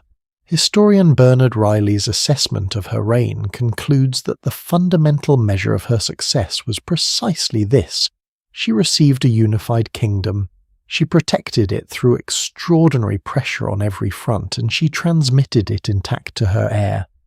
By that standard, whatever chaos surrounded her, she succeeded. The Historia Compostelana called her a Jezebel. The historical record shows us something else: a woman who spent 17 years simultaneously fighting a war on approximately 6 different fronts, refusing to be reduced to any single one of the roles that the men around her were determined to assign to her, and who kept her kingdom together in the process. Her coins survive. Some of them bear her likeness. You can look at them in museums today. This queen who nobody thought should exist, whose right to rule was contested from the moment she picked up the title, whose face they nevertheless put on the money. She was the first, and the template she set, a woman ruling in her own right, on her own authority, regardless of what the men around her thought about it, would quietly influence every reigning queen who came after her. Speaking of women who kept kingdoms together against all odds, our next story moves us into one of the bloodiest dynastic conflicts of the entire medieval period. The Wars of the Roses in England, where a queen named Margaret kept a dynasty alive through sheer ferocious will long after most reasonable people would have conceded that it was finished. She fought for a cause that was already lost. She fought for a husband who could not fight for himself, and she terrified some of the most powerful men in 15th century England in the process. There is a particular kind of courage that is harder to admire than the obvious kind. Not the courage of the person who charges into battle when victory is plausible, or who fights back when the odds are even. I am talking about the courage of the person who keeps going long after any rational calculation says the cause is finished, who refuses to accept the math of their situation, who fights not because they expect to win, but because they have decided they cannot live with themselves if they stop. Margaret of Anjou had that kind of courage, and depending on how you read her story, and people have been arguing about how to read it for over 500 years, it was either her greatest quality or the thing that ultimately destroyed everything she loved. She was born on the 23rd of March, 1430 in Lorraine. Her father was René of Anjou, a man of enormous titular ambition. He held the titles King of Naples, King of Jerusalem and Count of Provence, among others, and modest practical success with any of them. What René did have was an educated, cultured court and 2 formidable women watching over his daughter's early development, her mother Isabella, who had governed Lorraine as regent while René was imprisoned by the Duke of Burgundy for years, and her grandmother, the extraordinary Yolande of Aragon, who had been the political backbone behind Charles VII of France, and who understood power with a clarity that most men of her era could not match. This is worth pausing on because it is something contemporary writers almost never credit. Margaret of Anjou did not emerge from nowhere as a force of nature. She was shaped by women who governed, who negotiated, who held things together while the men around them failed or fell captive or went to war. The model she had was not passive queenship. The model she had was active, strategic, relentless engagement with power.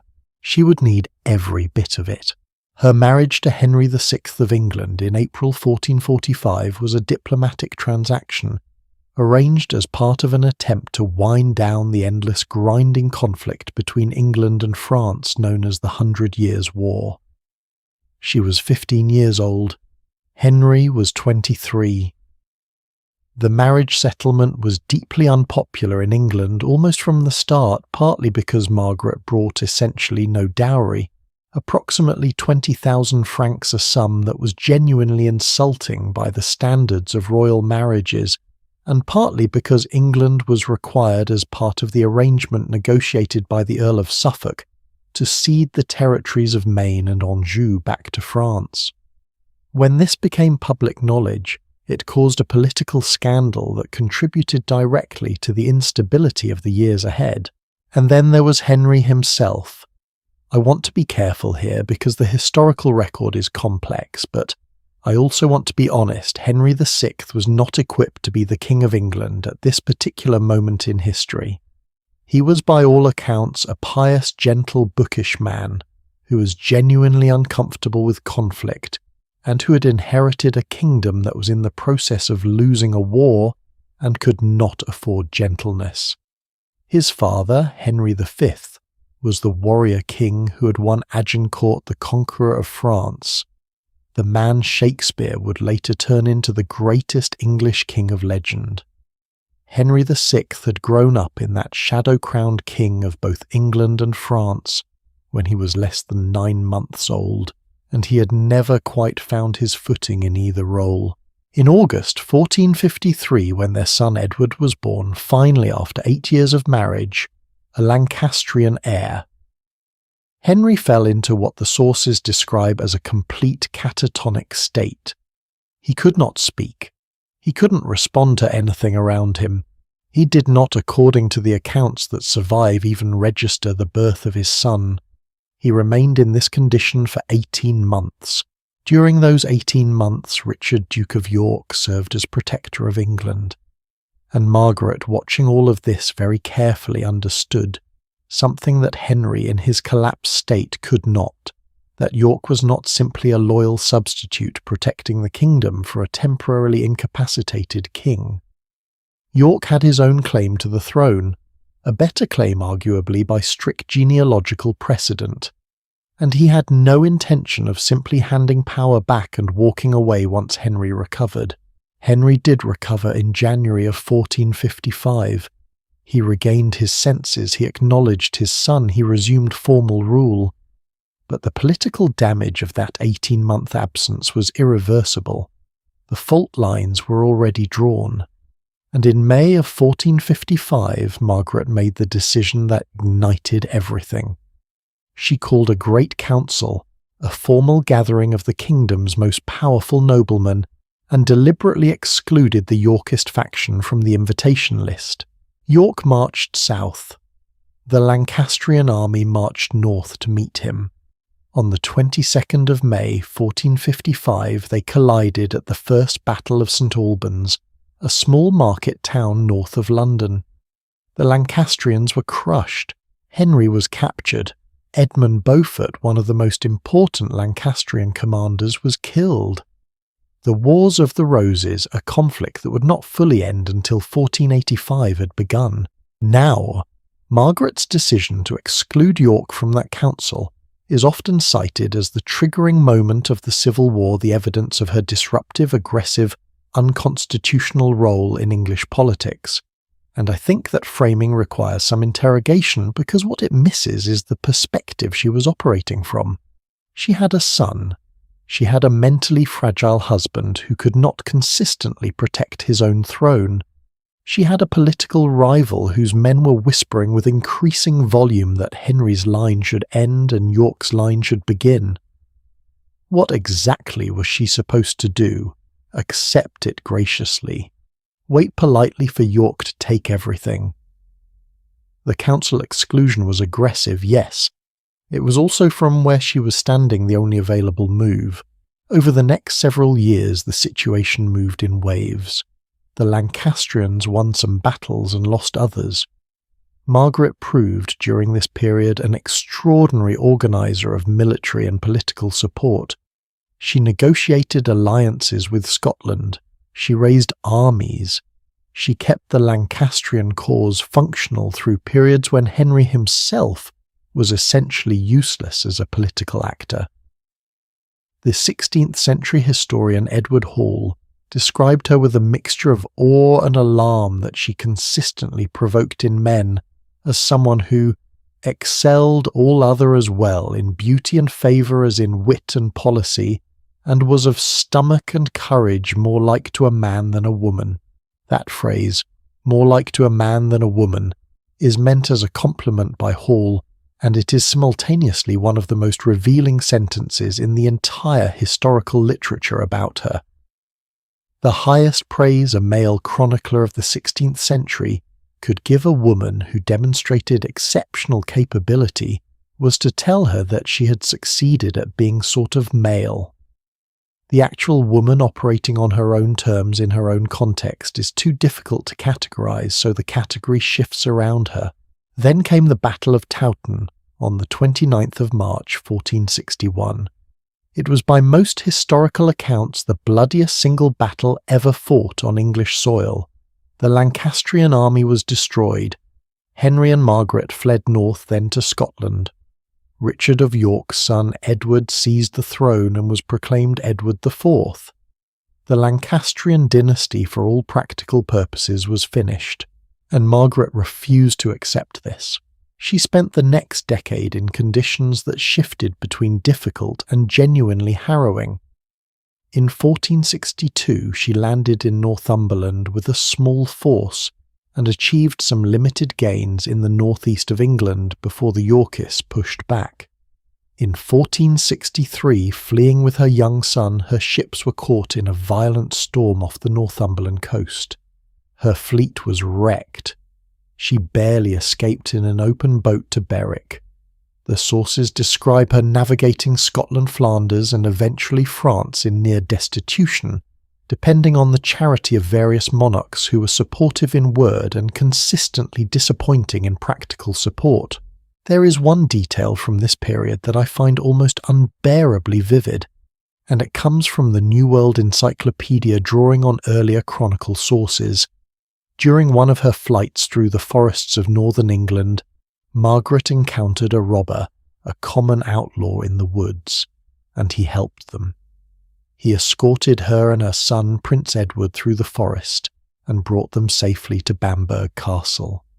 A queen and the heir to England's throne dependent on the kindness of a highwayman to survive the night, she eventually settled by 1464 at her father's chateau of Coeur near Saint-Mihiel in France. She had a pension of 6,000 crowns from René, enough to survive but not enough to raise an army. She kept a court there, a tiny threadbare court of loyal Lancastrian exiles who had nowhere else to go. For years she waited and planned and kept hope alive through sheer force of will in a draughty French castle with no real prospects. And then in 1470 something unexpected arrived. Richard Neville, the Earl of Warwick, a man so powerful that history gave him the nickname the Kingmaker, the man who had arguably done more than anyone else to put Edward IV on the throne, had fallen out catastrophically with the king he had helped create. The trigger was Edward's secret marriage to Elizabeth Woodville, a common widow bypassing the French diplomatic match that Warwick had been arranging. Warwick was humiliated. He was now in France in rebellion looking for leverage. The negotiation that followed was one of the most extraordinary political reversals of the entire Wars of the Roses. Warwick and Margaret were sworn enemies. He had fought against her for years. He was directly responsible for Lancastrian defeats that had shattered her cause. And now he came to Angers and knelt before her and begged her pardon on his knees for all the wrongs he had done to her. She made him kneel there for 15 minutes before she accepted. I love that detail. I genuinely love it. Here is a woman who has lost a kingdom, lost a decade, lost everything except her refusal to quit, and the most powerful man in England is on his knees in front of her. And she takes 15 minutes to decide whether to forgive him. The balance of power in that room was not what it appeared from the outside. They made an alliance. Warwick would invade England, restore Henry to the throne, and Margaret's son Edward would marry Warwick's daughter Anne Neville to seal the agreement. Margaret characteristically insisted that her son not travel to England until the throne was actually secured. She would follow once it was done. Warwick invaded in September 1470 and succeeded. Henry VI was released from the Tower of London and restored to the throne. For approximately 6 months, the readeption the restoration held. Margaret prepared to follow with her son and daughter-in-law. A storm delayed her departure for weeks. By the time she landed at Weymouth on the 14th of April 1471, the news that met her was catastrophic. The very day she arrived, Edward IV had destroyed Warwick's army at the Battle of Barnet. Warwick was dead. The readeption was over. Most people at that point would have turned around. Margaret did not. She gathered what Lancastrian support remained in the west of England, marched toward Wales to link up with Jasper Tudor, and was cut off at Tewkesbury by Edward's army on the 4th of May, 1471. The battle was a rout. Her son Edward, Prince of Wales, 17 years old, was killed. The circumstances remain disputed. Some sources say he died in the fighting, others that he was executed afterward, but he was dead. A source quoted in the later historical accounts says she had to be bodily dragged from the priory, where she was hiding when they told her about her son. Henry VI died in the Tower of London on the night of the 21st of May, 1471. The official record called it pure displeasure and melancholy. Almost no one then or since has believed that. Margaret was imprisoned first at Wallingford Castle, and then in the Tower for 5 years. In 1475 she was ransomed by King Louis XI of France under the Treaty of Pecquigny. The ransom required her to renounce every claim she held in England and in France, including her entire inheritance from her father. She left behind the graves of her husband and her son. She went back to France as a guest of the king, living on a meagre pension, dependent on the charity of a cousin who found her moderately inconvenient. She died on the 25th of August 1482 in a castle at Dampierre-sur-Loire near Anjou, impoverished, largely forgotten by the powerful men who had once feared her. She was 52 years old. Shakespeare gave her the name that history has largely kept the she-wolf of France. It was designed as an insult. But I keep thinking about the actual wolf, not the metaphor, an animal that fights past exhaustion, that does not know how to submit, that will keep moving through impossible terrain because stopping is not in its nature. Whether you grieve for what she could not save or stand in quiet awe of what she refused to stop fighting for, there is something in Margaret of Anjou's story that refuses to sit quietly in the past. The women in this video have all fought for power or fought to protect it or fought simply to survive long enough to matter. But the next woman we're going to talk about did something that is in some ways more surprising. She built an institution from scratch, and that institution still exists today. Her name was Blanche of Castile. She was the mother of a saint, the regent of France, and probably the most quietly competent queen of the entire medieval period, which is exactly why most people have never heard of her. Every woman we have met tonight fought loudly. Brunhilda with armies and roads and 40 years of open defiance. Margaret of Anjou with invasion fleets and battlefields, and a cause she refused to bury even when it was clearly finished. Fredegund with assassination networks and sheer terrifying nerve. Even Urraca of Leon fought her battles in the open against her husband, against the archbishop, against half-sisters and Almoravid armies, and everyone else who had an opinion about whether she should be queen. Blanche of Castile was different, and that difference is exactly why she is, in my opinion, the most underestimated queen in this entire story. She did not fight loudly. She built. Steadily, methodically, across decades, she constructed a version of French royal governance so durable and so well designed that it outlasted nearly everyone who had opposed it. And when she was done, the kingdom she had received as a fragile, endangered inheritance had become the foundation of what historians now call the Golden Century of France. Let me tell you how she got there. Born on the 4th of March 1188 in Palencia in Castile, which is now northern Spain, Blanche was the third daughter of Alfonso VIII of Castile and Eleanor of England. That lineage is worth paying attention to.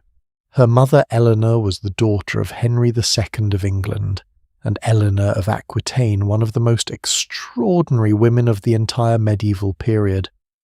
So Blanche grew up in a court shaped by women who exercised genuine power.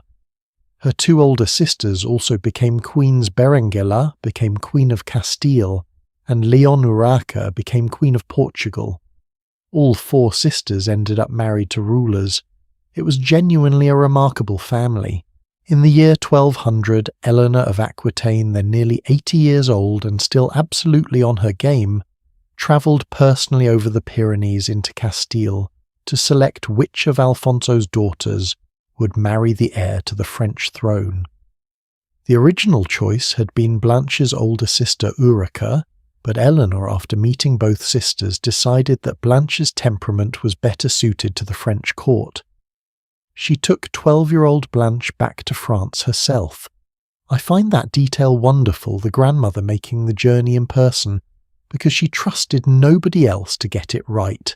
Blanche married Louis, the future Louis VIII of France, at Portsmouth in 1200. They were married for 23 years. By all contemporary accounts, it was a genuinely close and loving marriage, which in the context of the diplomatic dynastic arrangements of the period was almost remarkable in itself. The court chronicler Philippe Mousquet, writing in the Chronique Remée, specifically noted the unusually strong bond between king-queen and their children. They had 12 or 13 children, the historical record is not entirely certain, and 6 died in childhood. Of those who survived, 2 would eventually be recognized as saints by the Catholic Church, Louis IX and his sister Isabel. Louis VIII became king in 1223, and 3 years later, in November 1226, after a brief illness contracted during a campaign in the south of France, he died of dysentery. He was 39 years old. Blanche was 38. Their son and heir, the future Louis IX, was 12 years old. By the terms of his will, Louis had designated Blanche as regent and guardian of their children. And now the real story begins, because before his body was even cold, the barons of France were moving. They had watched Louis VIII's father, Philip II, spend decades systematically reducing their power and expanding royal authority over the kingdom. They had watched Louis VIII continue the same project.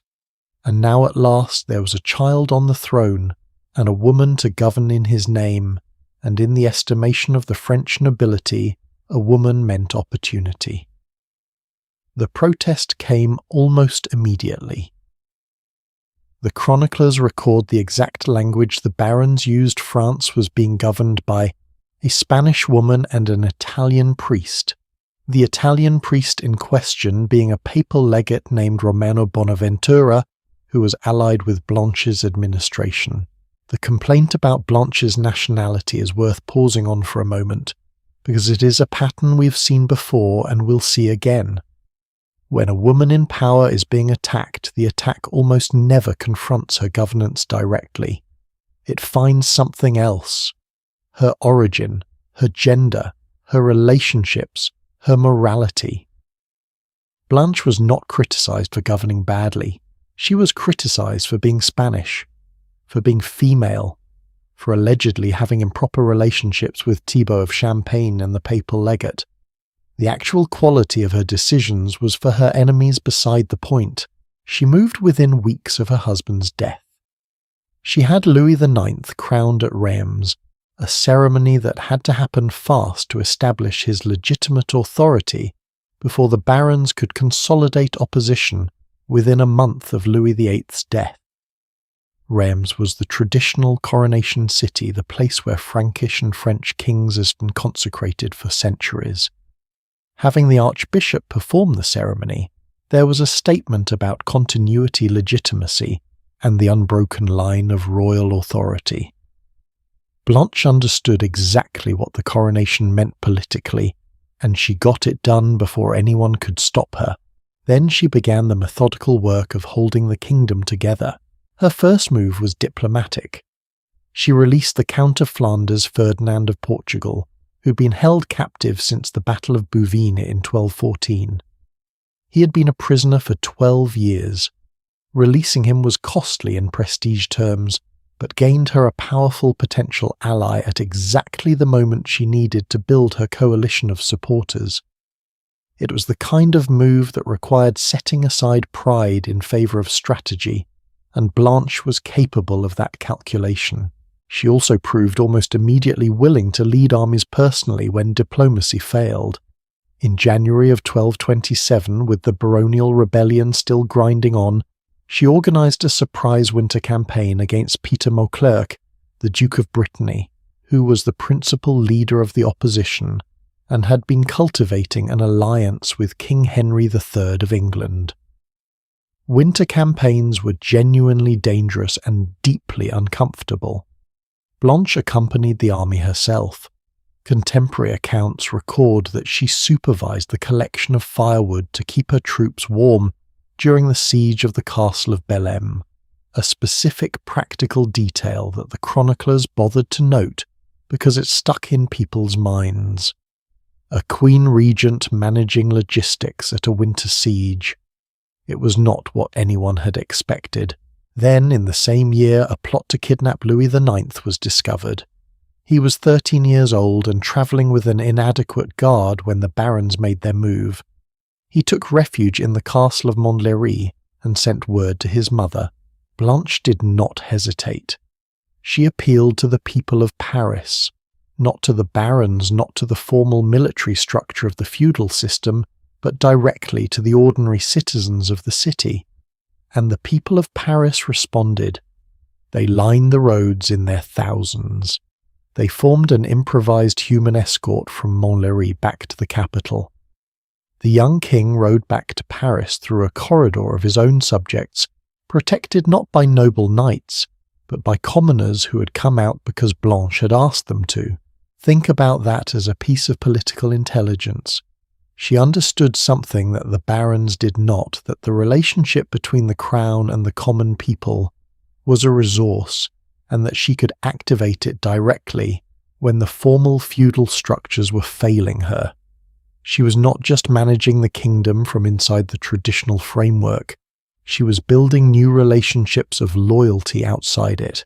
By 1229 and 1230, after years of this patient, relentless work combining military pressure, where necessary diplomatic negotiation, where possible strategic marriages to bind rebel families to the crown, and direct appeals to the people, when the nobles were uncooperative, Blanche had broken the back of the baronial rebellion. The Treaty of Paris in 1229, which she personally negotiated with Raymond VII of Toulouse, ended the long and destructive Albigensian Crusade in southern France, and brought Toulouse firmly into the orbit of the French crown. It was one of the most significant diplomatic achievements in the history of the Capetian dynasty, and it was made not by a king but by a regent operating in a king's name. Louis IX came of age formally in 1236.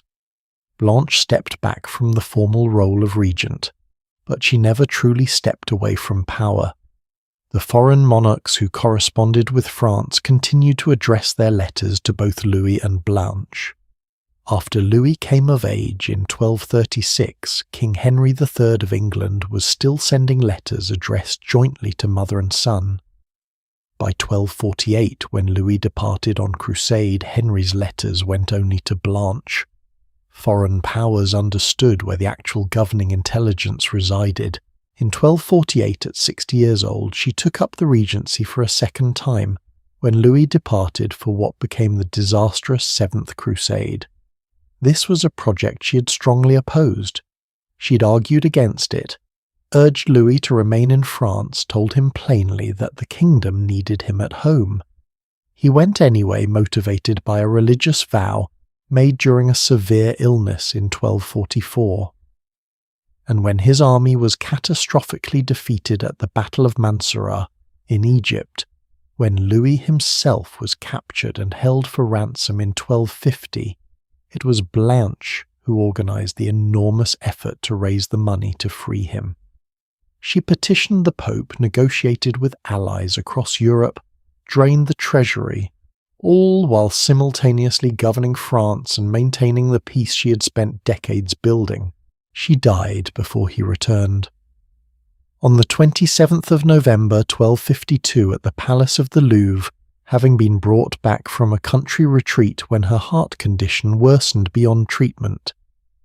The chronicles record that she asked forgiveness of everyone around her, received the last sacraments and died dressed in a nun's habit laid on a bed of hay, as a gesture of final humility.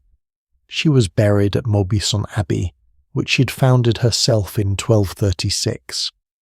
Her heart was taken separately to the Abbey of the Liz, which she had also founded in 1244.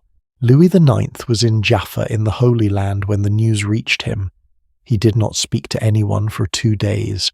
The English Benedictine chronicler Matthew Paris, who was generally not disposed to favour the French monarchy, wrote of her death, "Died that lady of all ladies of this world, Blanche the mother of the French king, the guardian protectress and Queen of France." He noted that her death was a great loss and source of grief to the French, and that it had been prematurely brought on by manifold sorrows. Her enemies during her lifetime had called her Dame Hercente, a name taken from the Roman de Renard, a popular satirical poem in which Hercente is a scheming she-wolf. There it is again, the same word, the same animal, across different centuries and different countries, the she-wolf who had too much power and too little deference. Brunhilda, Margaret of Anjou, Blanche of Castile. The vocabulary of fear applied to women who governed effectively has a remarkably consistent lexicon. But here is what I want to leave you with about Blanche. She governed France in total for roughly 14 years, across 2 separate regencies. In that time, she transformed a kingdom that was genuinely threatened by baronial rebellion, by English invasion, by internal instability left over from decades of expansion into the most stable and prosperous monarchy in Western Europe. Her son, partly because of the values and skills she spent his entire childhood deliberately instilling in him, went on to become the only French king ever canonized as a saint. The 13th century is called by historians the Golden Century of St. Louis, but the architecture of that golden century was designed by his mother. She built it quietly, she built it steadily, and it lasted. All of the queens we've talked about tonight operated in different contexts with different tools and different constraints. But a question has been quietly building across every single one of these stories, a question about what actually happened to these women's reputations over time and why.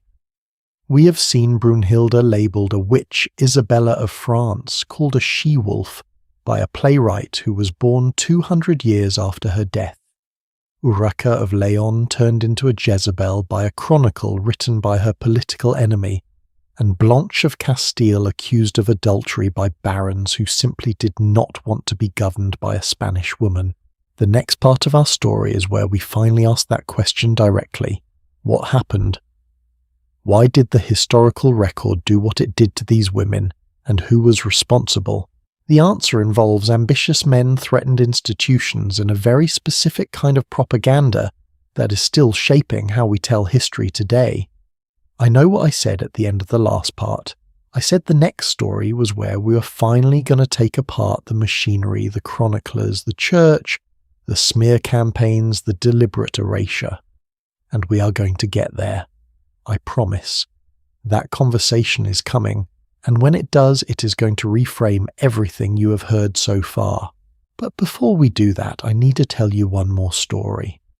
Because this particular story comes from a completely different world, a different empire, a different set of rules, a different definition of what power even looks like, and if we skip it, the reckoning we are building toward will be missing one of its most important pieces. So, bear with me for one more queen, and not just any queen.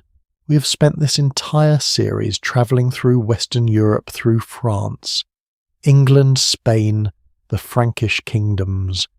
Every single story has taken place inside a world where Christianity was the dominant organising framework, where the Pope's opinion mattered enormously, where power was defined partly by how well you navigated the Church's expectations of gender and virtue. But there was another Rome, a second empire, one that had never fallen. While the kingdoms of Western Europe were still sorting themselves out from the rubble of the original Roman Empire, the Eastern Roman Empire, which we now call the Byzantine Empire, had kept going from Constantinople, the city on the Bosphorus, for centuries. And inside that empire, power operated by different rules, different precedents, different extremes. The Byzantine court was simultaneously more sophisticated and more violent than almost anything happening in the West. Emperors were blinded, exiled, had their tongues cut out. Empresses wielded genuine formal authority. The politics were, even by the standards of this video, genuinely spectacular. Which brings us to Irene. Irene of Athens was born sometime around 752 in Athens, which in the 8th century had fallen from its ancient glory into a rather ordinary provincial port town. We know almost nothing about her family except that they were noble, and that she was by all accounts extraordinarily beautiful.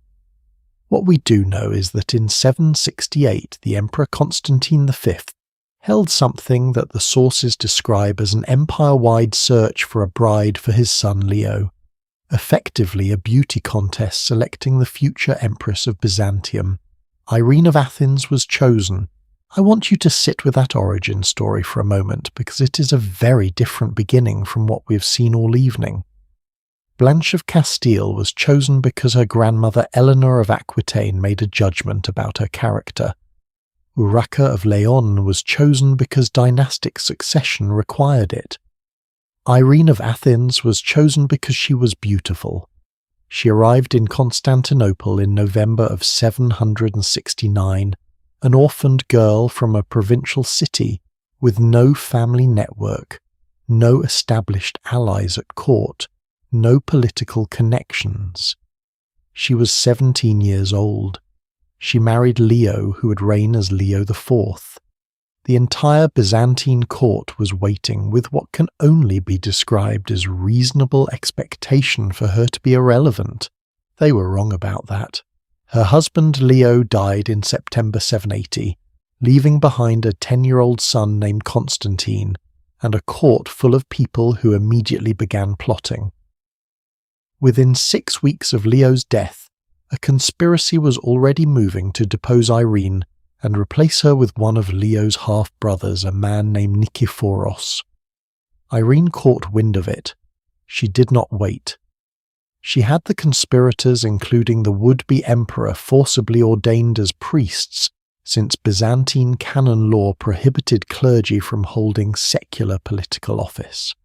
Then she had them publicly administer communion at the Divine Liturgy on Christmas Day, in front of the entire court, demonstrating in the most visible possible way that they had abandoned political ambition in favour of religious vocation, whether they wanted to or not.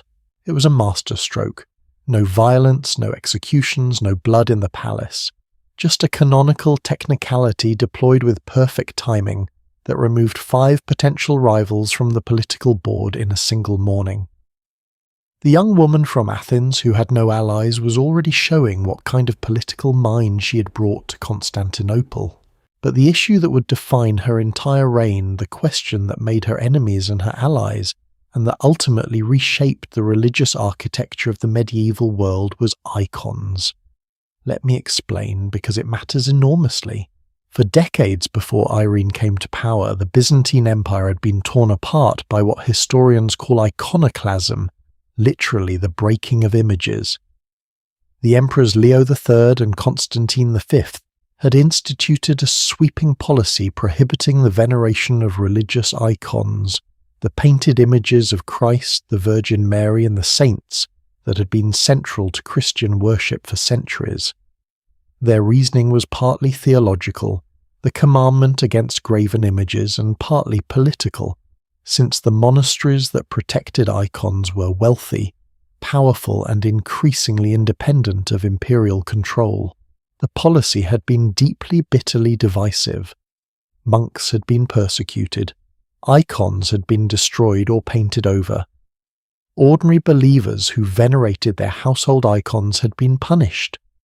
The rift between Constantinople and Rome over the question had been widening for 50 years.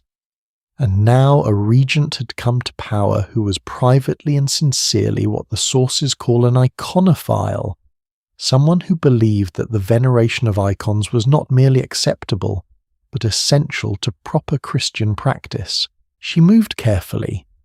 In 784 she had her own secretary, a man named Tarasios, appointed as Patriarch of Constantinople, the head of the Eastern Church, despite the fact that Tarasios was not yet even ordained as a priest when he was nominated.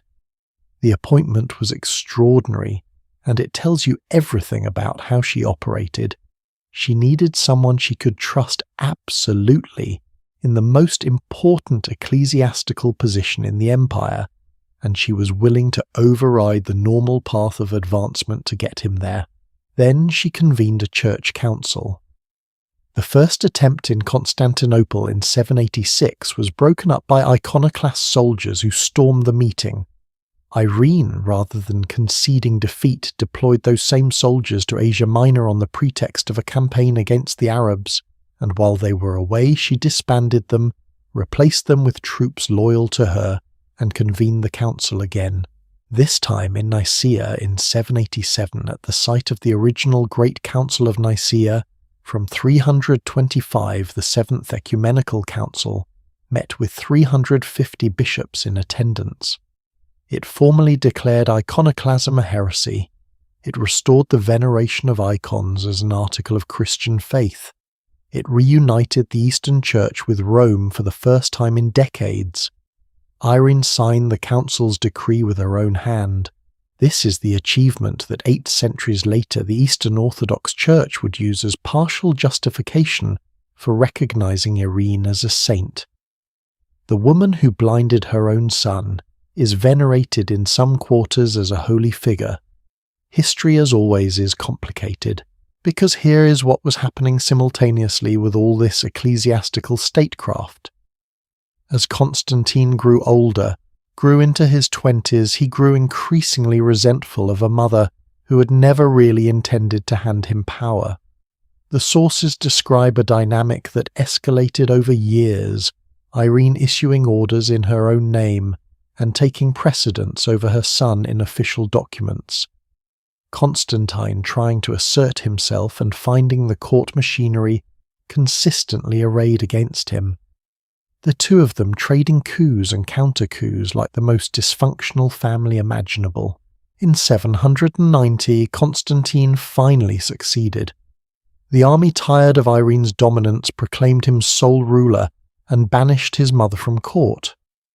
Irene was gone for approximately 2 years. In 792, Constantine made what history records as one of the more consequential miscalculations of the 8th century. He invited his mother back.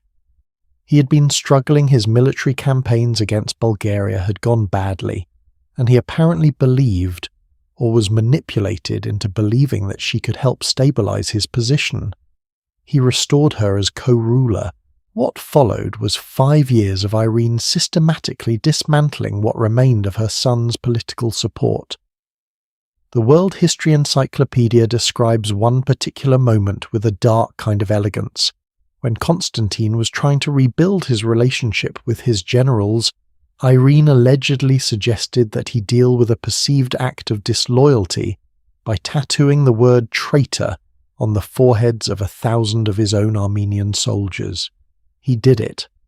The soldiers, unsurprisingly, never forgave him. Constantine's remaining allies in the army were gone. Then, in 795, Constantine divorced his wife Maria of Amnia and married his mistress Theodote, who'd been one of Irene's own ladies-in-waiting. The Orthodox Church was outraged. Monks were vociferous in their condemnation. The emperor had effectively committed adultery under canon law by remarrying without valid grounds. And who had positioned herself as the protector of Orthodox piety? Irene, who now had the Church's sympathy and the army's contempt for her son Irene. Whether she'd engineered it or simply exploited it, the configuration was perfect. On the 19th of August 797, Irene's agents captured Constantine at sea as he was travelling by boat from Constantinople to his summer residence. He fled to Pyle, but Irene's allies there handed him back. He was brought to the imperial palace, and there in the same purple chamber where he'd been born 26 years earlier, his mother's agents blinded him. The sources differ on exactly how brutal the blinding was. Some say it was performed with particular severity deliberately enough to ensure he would not survive. He did disappear from the historical record very shortly after we know only that he died before 805. The exact date and cause remain unknown. He was approximately 26 years old. Irene was now sole ruler of the Byzantine Empire. She took the title Basileus Emperor in the masculine form rather than Basilissa Empress. Or rather, the sources are complicated here. Most of her documents use the feminine title, but there are at least 3 surviving documents where she explicitly signed herself as Emperor of the Romans. Her gold coins, and this detail is extraordinary, bore her portrait on both sides. Not her and Constantine, not her and a male co-ruler, just Irene, twice, on the same coin. She governed alone from 797 to 802, and this is where the story intersects with something that permanently shaped the map of European civilization. In Rome, on Christmas Day of 800, Pope Leo III crowned Charlemagne king of the Franks, ruler of much of Western Europe, as Emperor of the Romans. The justification the Pope used, at least in part, was that the imperial throne was effectively vacant. A woman, the argument went, could not legitimately be emperor. Therefore no emperor existed. Therefore a new one could be crowned. This reasoning was, to put it diplomatically, motivated, but it had consequences. Charlemagne's coronation as Emperor of the Romans is one of the founding moments of what eventually became the Holy Roman Empire, the political architecture that shaped Western Europe for centuries. And it happened specifically because Irene was sitting on the throne in Constantinople, and her gender was used as theological and political cover for a massive geopolitical power grab. There is a further twist that history serves up here, and I find it almost vertiginous in its implications. In 800 too, according to multiple sources, a proposal of marriage was seriously discussed between Irene and Charlemagne. The two halves of the old Roman Empire reunited through matrimony. The Eastern and Western empires under a single roof. The ambassador carrying the proposal arrived in Constantinople. Whatever your political beliefs, you have to acknowledge that if it had happened, it would have been one of the most consequential marriages in the history of Western civilization. It did not happen.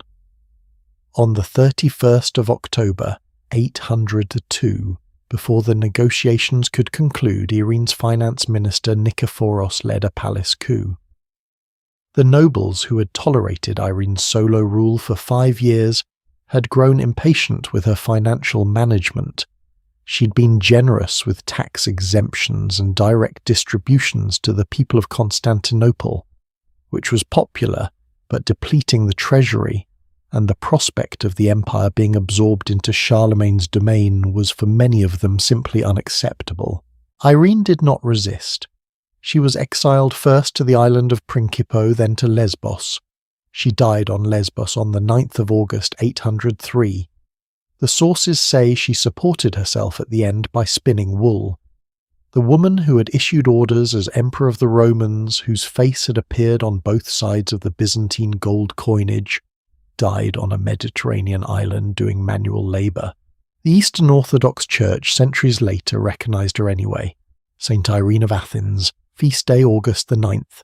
I've been thinking about how to frame what Irene's story adds to everything we have seen tonight, and I keep coming back to one specific thing: scale. Every dimension of her story is larger, the empire is larger, the religious stakes are larger. She literally changed the doctrine of the most widely practiced religion in the world. The geopolitical consequences are larger. Her gender was used as a pretext to reshape the political map of Europe. And the personal cost is larger. She did not simply lose allies or a throne.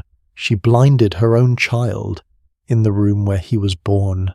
Whatever we think of that, and there is genuinely no comfortable place to stand when contemplating it, the fact that it happened in a room in Constantinople in 797 sent ripples through history that we are still living inside today.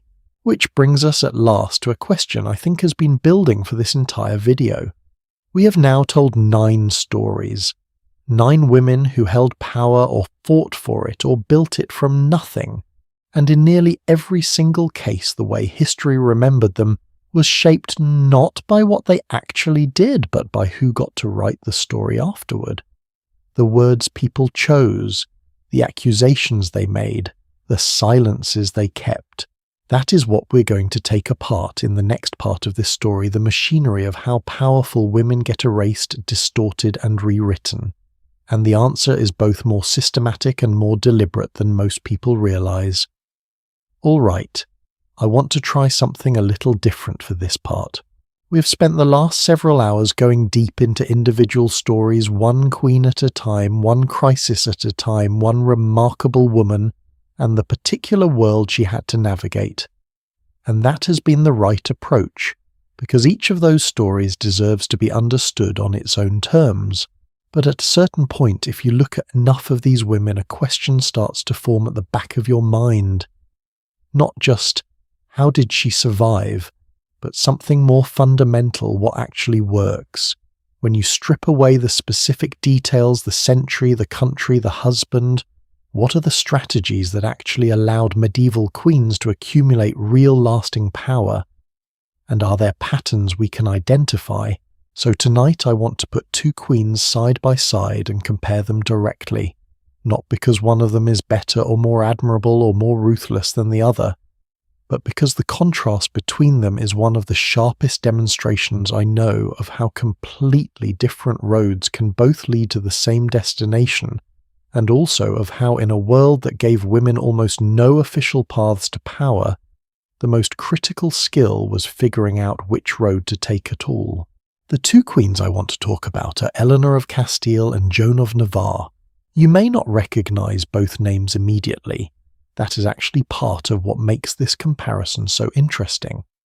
Let me give you the short version before we go deeper. Eleanor of Castile was Queen of England as the wife of Edward I, one of the most formidable warrior kings in English history. She died in 1290, and her husband was so devastated that he built 12 stone memorial crosses. Along the route her body travelled back to London, one at every place where the procession stopped the night. Those monuments gave their name to what is now one of the most recognisable landmarks in central London, Charing Cross. The love story between Eleanor and Edward is one of the genuinely romantic tales of medieval England. Joan of Navarre became Queen of England a little over a century later in 1403 as the wife of Henry IV. She was later accused of witchcraft by her own stepson, stripped of all her property, imprisoned without trial for 3 years, and released only when Henry V lay dying, and sent word from his deathbed that her imprisonment had been unjust. She outlived everyone involved and died at the age of about 69, wealthy and respected. 2 queens, 2 very different outcomes measured in certain ways, and yet if you read carefully, both of them achieve something that the women in the power structures around them were never supposed to achieve. The question is how, and the answer tells you something important not just about medieval queens but about power itself. Though, let us start with Eleanor because her strategy was the more unusual of the 2, and in some ways the more counterintuitive. Eleanor of Castile was born around 1241 in Castile, the daughter of Ferdinand III of Castile and Leon, and his wife Joan Countess of Ponthieu. She was 13 years old when she was married to the 15-year-old future Edward I at the monastery of Las Huelgas in Burgos on the 1st of November 1254. The marriage was a diplomatic arrangement designed to affirm English sovereignty over Gascony and cement a political alliance. Nobody at the time was particularly expecting it to produce one of the most extraordinarily close partnerships in the medieval world, but that is what it produced. Here is the core of Eleanor's strategy, and I want to state it plainly because I think it tends to get lost under the romantic gloss she chose, deliberately and intelligently, to make herself indispensable. Not through intrigue, not through property alone, not through religious patronage, but through total sustained genuine proximity. Eleanor went everywhere Edward went. Everywhere. She accompanied him on the Ninth Crusade, the military campaign in the Holy Land, where she gave birth to a daughter in Acre, Palestine in 1271. Think about that for a moment. While medieval queens were culturally expected to stay home, manage the household and produce heirs in the safety of their own country, Eleanor was in a crusader city in the Middle East giving birth in a war zone. She did not go because she had to. She went because she understood that the woman who is physically present at the centre of power is the woman who shapes its decisions.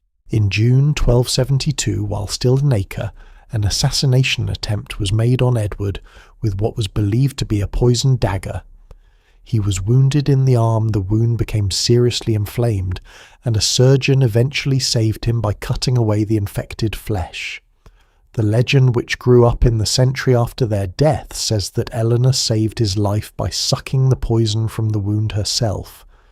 Historians have established that this almost certainly did not happen. The physician who actually treated Edward wrote about the surgery. Eleanor appears in the records as being wept for weeping beside his bedside. Weeping and wailing is the actual phrase used before being led away. But here is what I find genuinely interesting about that legend. This story was not invented because it was obviously true. It was invented because it felt true to who Eleanor was. People remembered a woman who had followed her husband into a war zone in the Middle East, given birth there, stayed by his side through military campaigns, and then was found weeping beside his sickbed when he was wounded. The poison-sucking story is simply the most dramatic expression of a character that the records actually support. She would have done it. That is what the legend is preserving. They came back to England, were crowned together at Westminster Abbey on the 19th of August 1274, a detail worth noting together as a pair, and Eleanor spent the following 16 years continuing to do what she had always done. She travelled with him to Wales during the conquest campaigns of 1282 to 1284. She gave birth to their son Edward at Caernarfon Castle in 1284 while the Welsh campaigns were still ongoing. Their household records, which survive in unusual detail, capture something of the texture of the relationship. Every Easter Monday, Edward allowed Eleanor's ladies to trap him in his bedchamber, and he paid them a token ransom to be allowed to go to her room on the first morning after the Lenten fast. It was by every indication a couple who genuinely enjoyed each other's company. She also quietly and very steadily built a substantial property portfolio. Here is where Eleanor's story gets more complicated, because the Eleanor of the Eleanor crosses, and the devotional legend is not quite the same figure as the Eleanor who appears in the financial records. Those records describe a woman who accumulated vast landholdings by purchasing the bonds, essentially the debts owed by English landowners to Jewish moneylenders. When the landowner could not repay, Eleanor had legal claim to the lands pledged as security. She acquired major estates this way, including Leeds Castle in Kent. The St Albans Chronicle, writing in 1308, nearly 2 decades after her death, recorded that she was tearfully mourned by not a few. That qualifier, not a few, is doing a lot of careful work in that sentence. She was not universally beloved. Her property dealings had made her genuine enemies among the English landowning class. She died on the 28th of November 1290 at Harby in Nottinghamshire, aged about 49, probably from the long-term effects of malaria contracted in Gascony, or possibly a congenital heart condition. Edward was with her when she died. He was by every account genuinely shattered. The 12 Eleanor crosses he built between 1291 and 1295, marking every place where her body stopped on its journey back to London. 12 elaborate stone monuments, each distinctive, the most expensive Gothic memorials an English king had ever commissioned, were partly an expression of grief. but they were also, as historian Joe Hillaby has written, a sophisticated propaganda operation designed to rehabilitate a queen who'd been unpopular in her own lifetime by presenting her as an idealized consort and a pious Christian queen. Edward understood something that Eleanor had understood throughout her life. The story you leave behind is as important as the actions you take.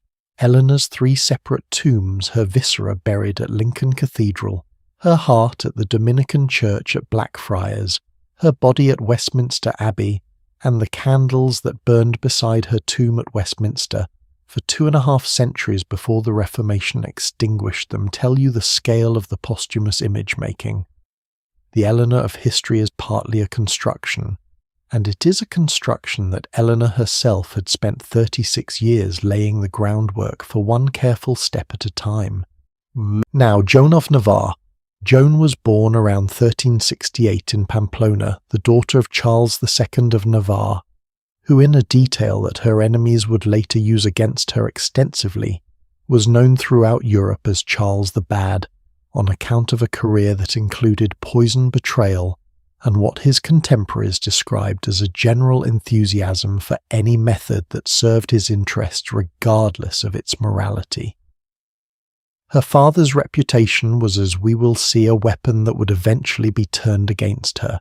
She was first married at about 16 to John IV, Duke of Brittany, a man who was 30 years older than her and who had been twice widowed without producing an heir. By the time John died in 1399, Joan had borne him 8 children and had learned in 30 years as Duchess of Brittany the basic vocabulary of autonomous governance. When her husband died, she served as regent for her minor son. She was not a woman who had spent her life waiting for a man to tell her what to do next. The story of how she came to marry Henry IV of England is genuinely charming, which is not a word you get to use very often in this video. She had apparently first met Henry of Bolingbroke, the future Henry IV, at the wedding of Richard II to Isabella of Valois in Calais in 1396. By 1400 she was writing him letters in a tone that the sources describe as warmer than formal diplomatic correspondence would require. Henry was not yet king when she wrote those letters. He became king through a coup against Richard II in 1399, while Joan was still in Brittany managing her regency.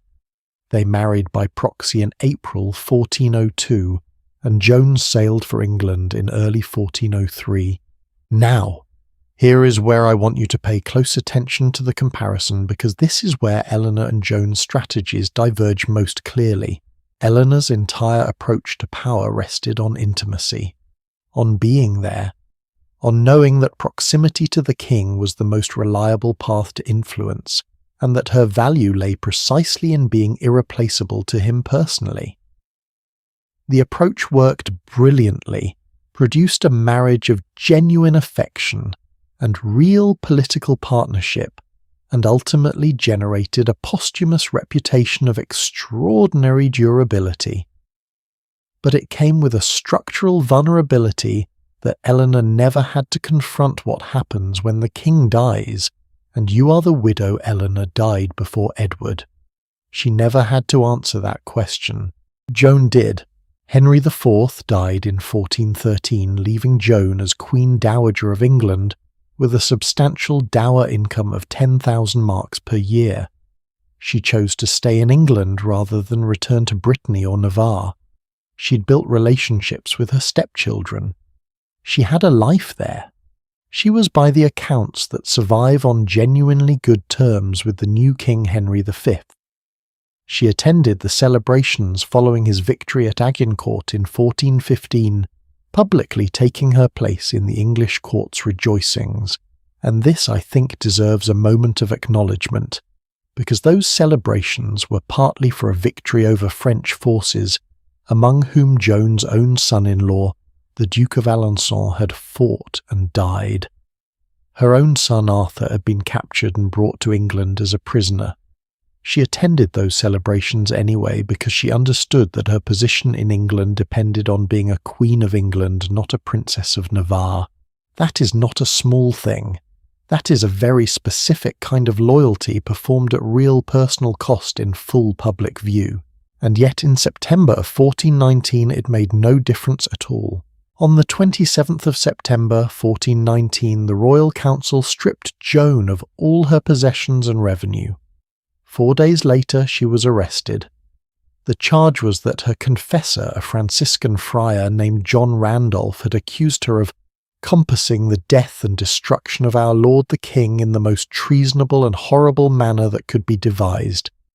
In other words, of attempting to kill Henry V through witchcraft and sorcery. She was never charged formally. She was never tried. No evidence was ever produced of what her supposed crime actually entailed beyond the word of her confessor.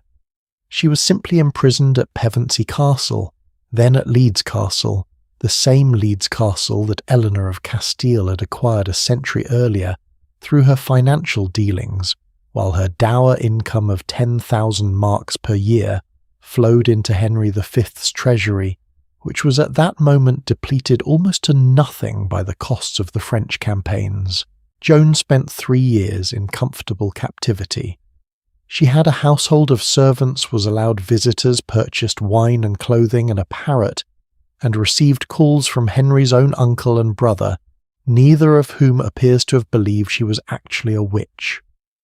Henry V, dying in France in August 1422, sent orders 6 weeks before his death that Joan be released and her dower restored. His deathbed remorse is recorded in the parliamentary rolls. The charges were, as every serious historian who has examined them agrees, a pretext. Henry needed money. Joan had money. Witchcraft was the tool that made it legally possible to take that money from a dowager queen without a trial, because a witchcraft accusation operated on the public mind, as one 19th century historian wrote with perfect clarity, as the cry of mad dog does for the destruction of the devoted victim. And here is where the comparison between Eleanor and Joan becomes most illuminating. Eleanor's strategy, proximity, partnership, indispensability had protected her completely in her lifetime precisely because the person she needed to protect herself from was also the person who loved her most. As long as Edward was alive, Eleanor was essentially invulnerable, but she died before him, and her posthumous rehabilitation required Edward to build 12 stone crosses and commission 3 elaborate tombs. The love protected her. The monuments rebuilt her reputation. The system worked, but it required the king to do the work. Joan's strategy was different. She accumulated independent wealth.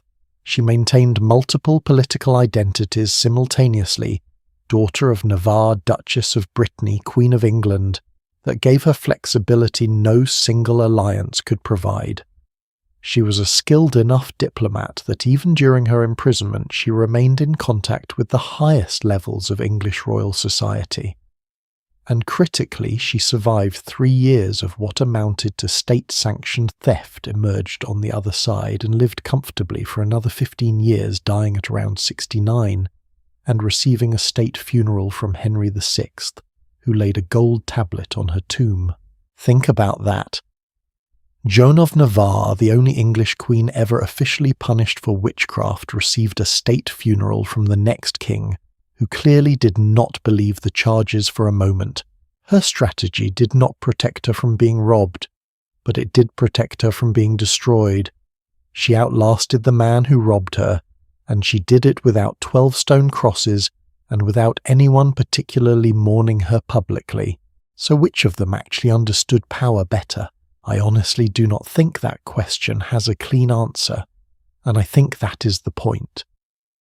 Eleanor understood that in a world where female authority flowed almost entirely through the personal regard of a specific man, the most powerful thing she could do was make herself genuinely irreplaceable to that man. She was right. It worked.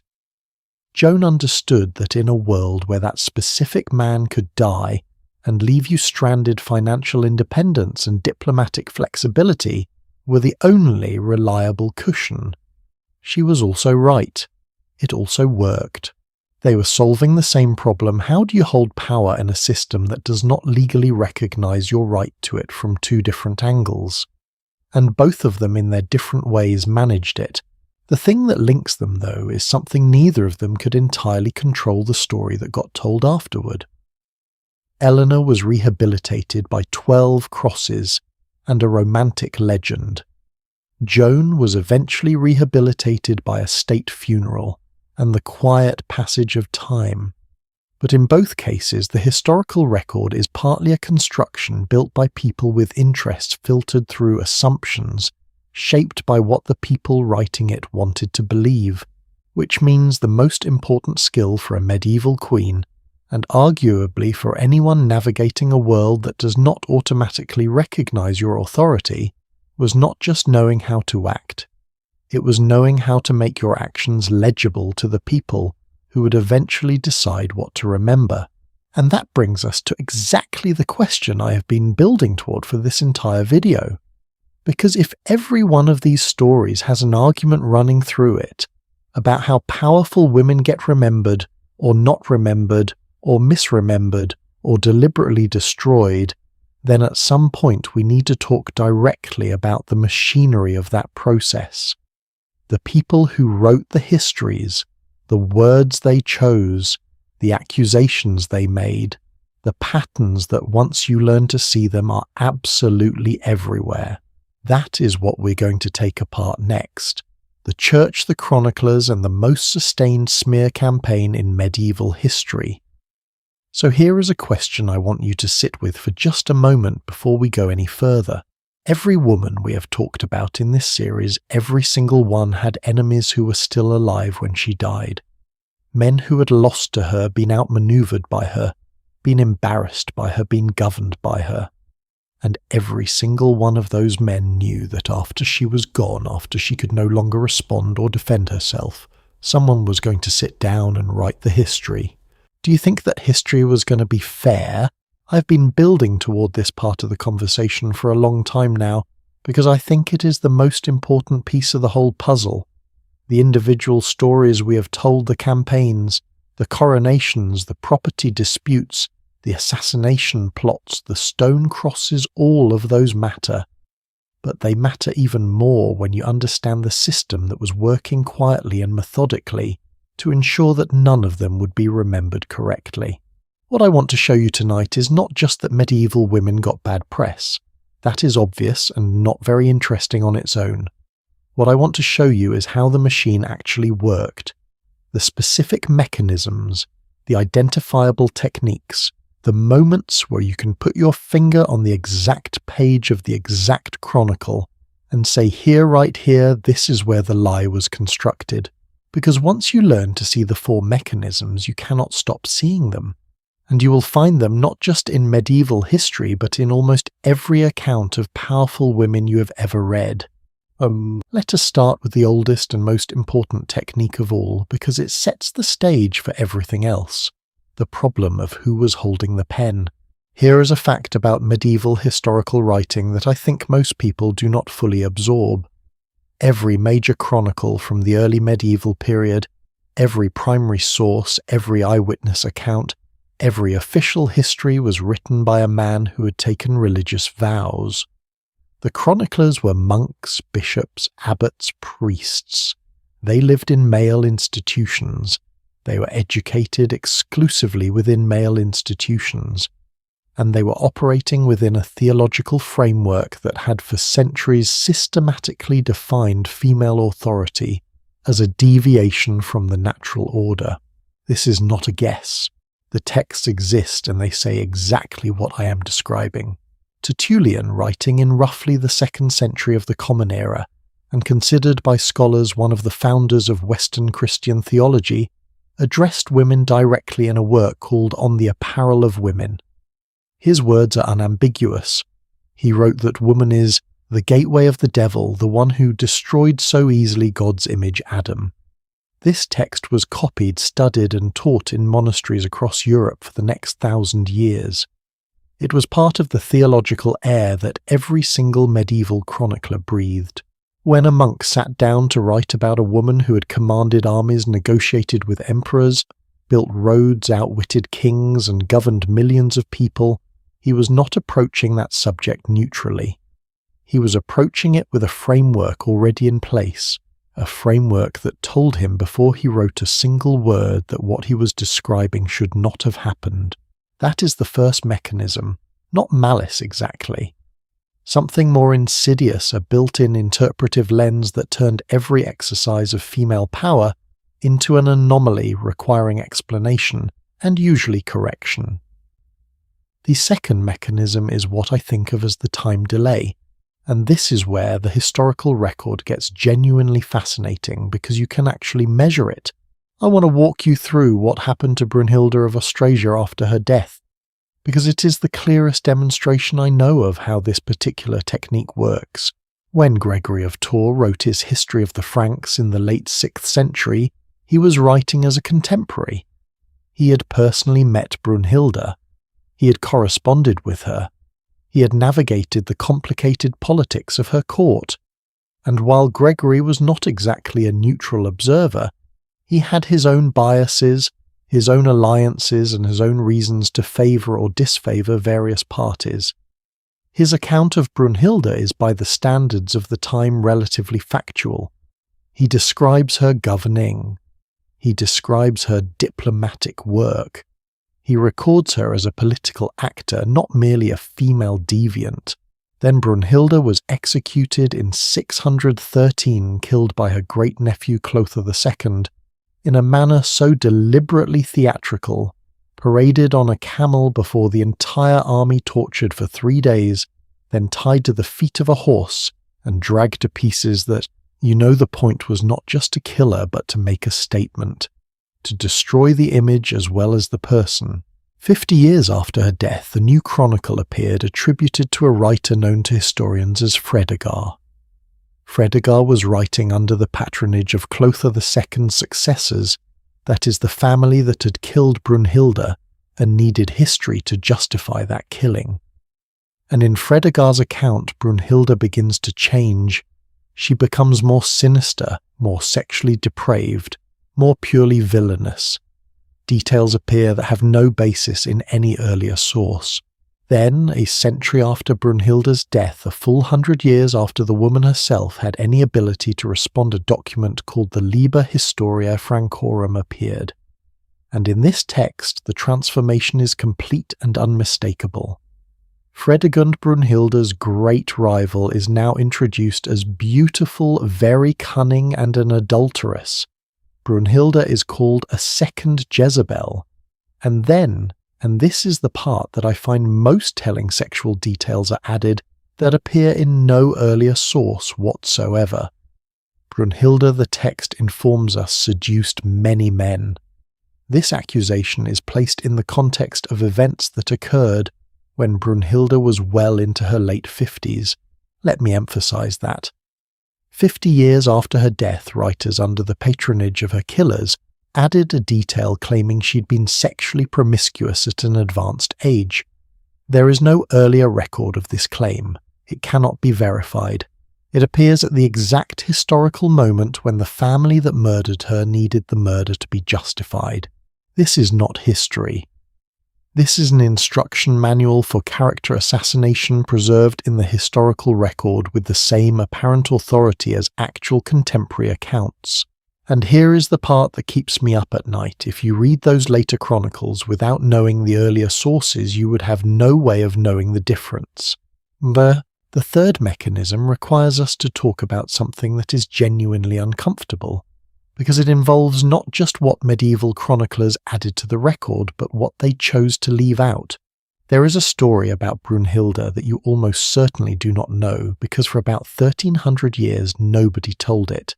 When Pope Gregory I, the same Gregory who would later be called the Great, was planning the Christian mission to Anglo-Saxon England in 596, he did not simply send his missionaries north and hope for the best. He worked the diplomatic networks of the Frankish kingdoms to secure safe passage and local support. He wrote letters. He contacted rulers. He built alliances. Among the people he wrote to repeatedly and with evident respect was Brunhilda of Austrasia. We know this because the letters survive. Gregory wrote to Brunhilda asking for her support for the mission. Gregory wrote to Brunhilda asking her to help ensure the missionaries had assistance in Frankish territory. Gregory praised her governance, her wisdom, and her piety.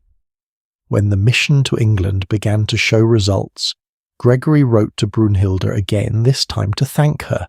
In other words, the Christianization of England, one of the most significant events in the entire religious history of Northern Europe, involved the active support and patronage of a woman. This is not speculation. The papal letters are in the Vatican archives. They have been there for over 1,000 years. Now, when Bede, the great Anglo-Saxon monk, sat down in 731 to write his ecclesiastical history of the English people, the definitive account of how Christianity came to England, where did Brunhilda appear? She did not. Bede had access to Gregory's correspondence. Scholars know this because he directly quoted other Gregory letters in his ecclesiastical history. He knew about the mission's Frankish connections, and he wrote a thorough, detailed, careful account of Augustine's journey, the conversion of the Kentish king Ethelbert, the establishment of the church at Canterbury, without once mentioning that a Frankish queen had helped make the whole thing possible. Is this a coincidence? Possibly. Bede had many reasons to emphasize Roman authority over the English church, and crediting a continental queen for the mission's success would have complicated that narrative. But the effect, regardless of the reason, was to remove a woman from the founding story of English Christianity. And that removal was so complete that it took modern historians with access to multiple archives to even notice it had happened. That is the third mechanism: erasure by omission. Not rewriting, not slandering, simply declining to mention. And in a world where the people writing the history also controlled who had access to read it, omission was extraordinarily effective. The fourth mechanism is the one that every woman in this entire video series eventually encountered in some form, and I want you to notice how consistent it is across centuries and cultures. The fourth mechanism is the sexual accusation, not because all powerful women were accused of sexual misconduct, but because the pattern is so consistent, so obviously strategic, and so clearly designed to accomplish something that has nothing to do with actual sexual behavior, that it deserves to be named plainly and examined directly. Brunhilda seduced many men, added to the record 50 years after her death by her murderer's propagandists. Blanche of Castile, regent of France in the 13th century, accused by her political enemies of an improper relationship with Thibaut of Champagne. The scholars who study her have noted, as one source puts it, that these were the usual charges levelled at women, particularly foreign women in public life. Not evidence, a standard procedure. Joan of Navarre accused of witchcraft in 1419 not because there was evidence she had practised anything of the sort, but because her stepson Henry V needed her income, and had no other legal mechanism to confiscate it. Her confessor's accusation conveniently provided one, and behind all of this, structuring the entire cultural framework that made these accusations land, was a theological tradition going back to Tertullian women's bodies as the primary site of moral danger, female sexuality as the explanation for social disorder, and any woman who exercised power therefore as implicitly suspect in ways that men exercising the same power simply were not. Here is the thing about the sexual accusation that I think is most important to understand. It was not primarily about sex, it was about credibility. Once you had successfully associated a woman's name with sexual disorder, once the whisper had circulated, once the accusation was in the record, you had done something to her authority that was almost impossible to undo. You had made her the story instead of what she had actually done. You had shifted the conversation from her governance to her body.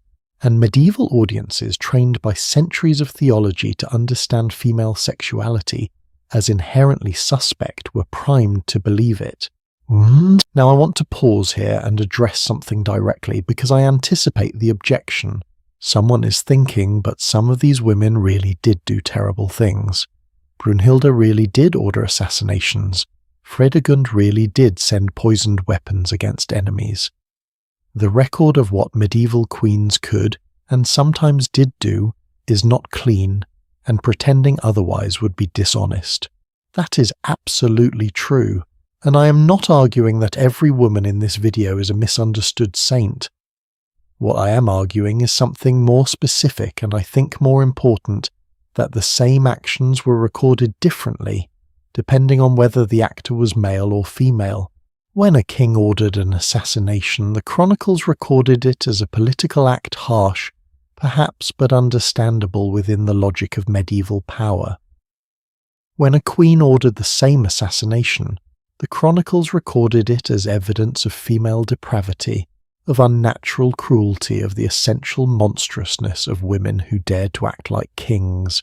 The action was identical, the framing was entirely different.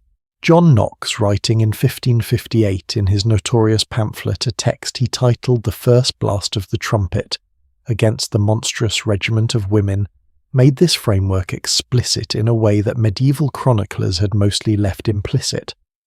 Knox argued that female governance was, in his exact word, monstrous, not merely unusual, not merely inadvisable.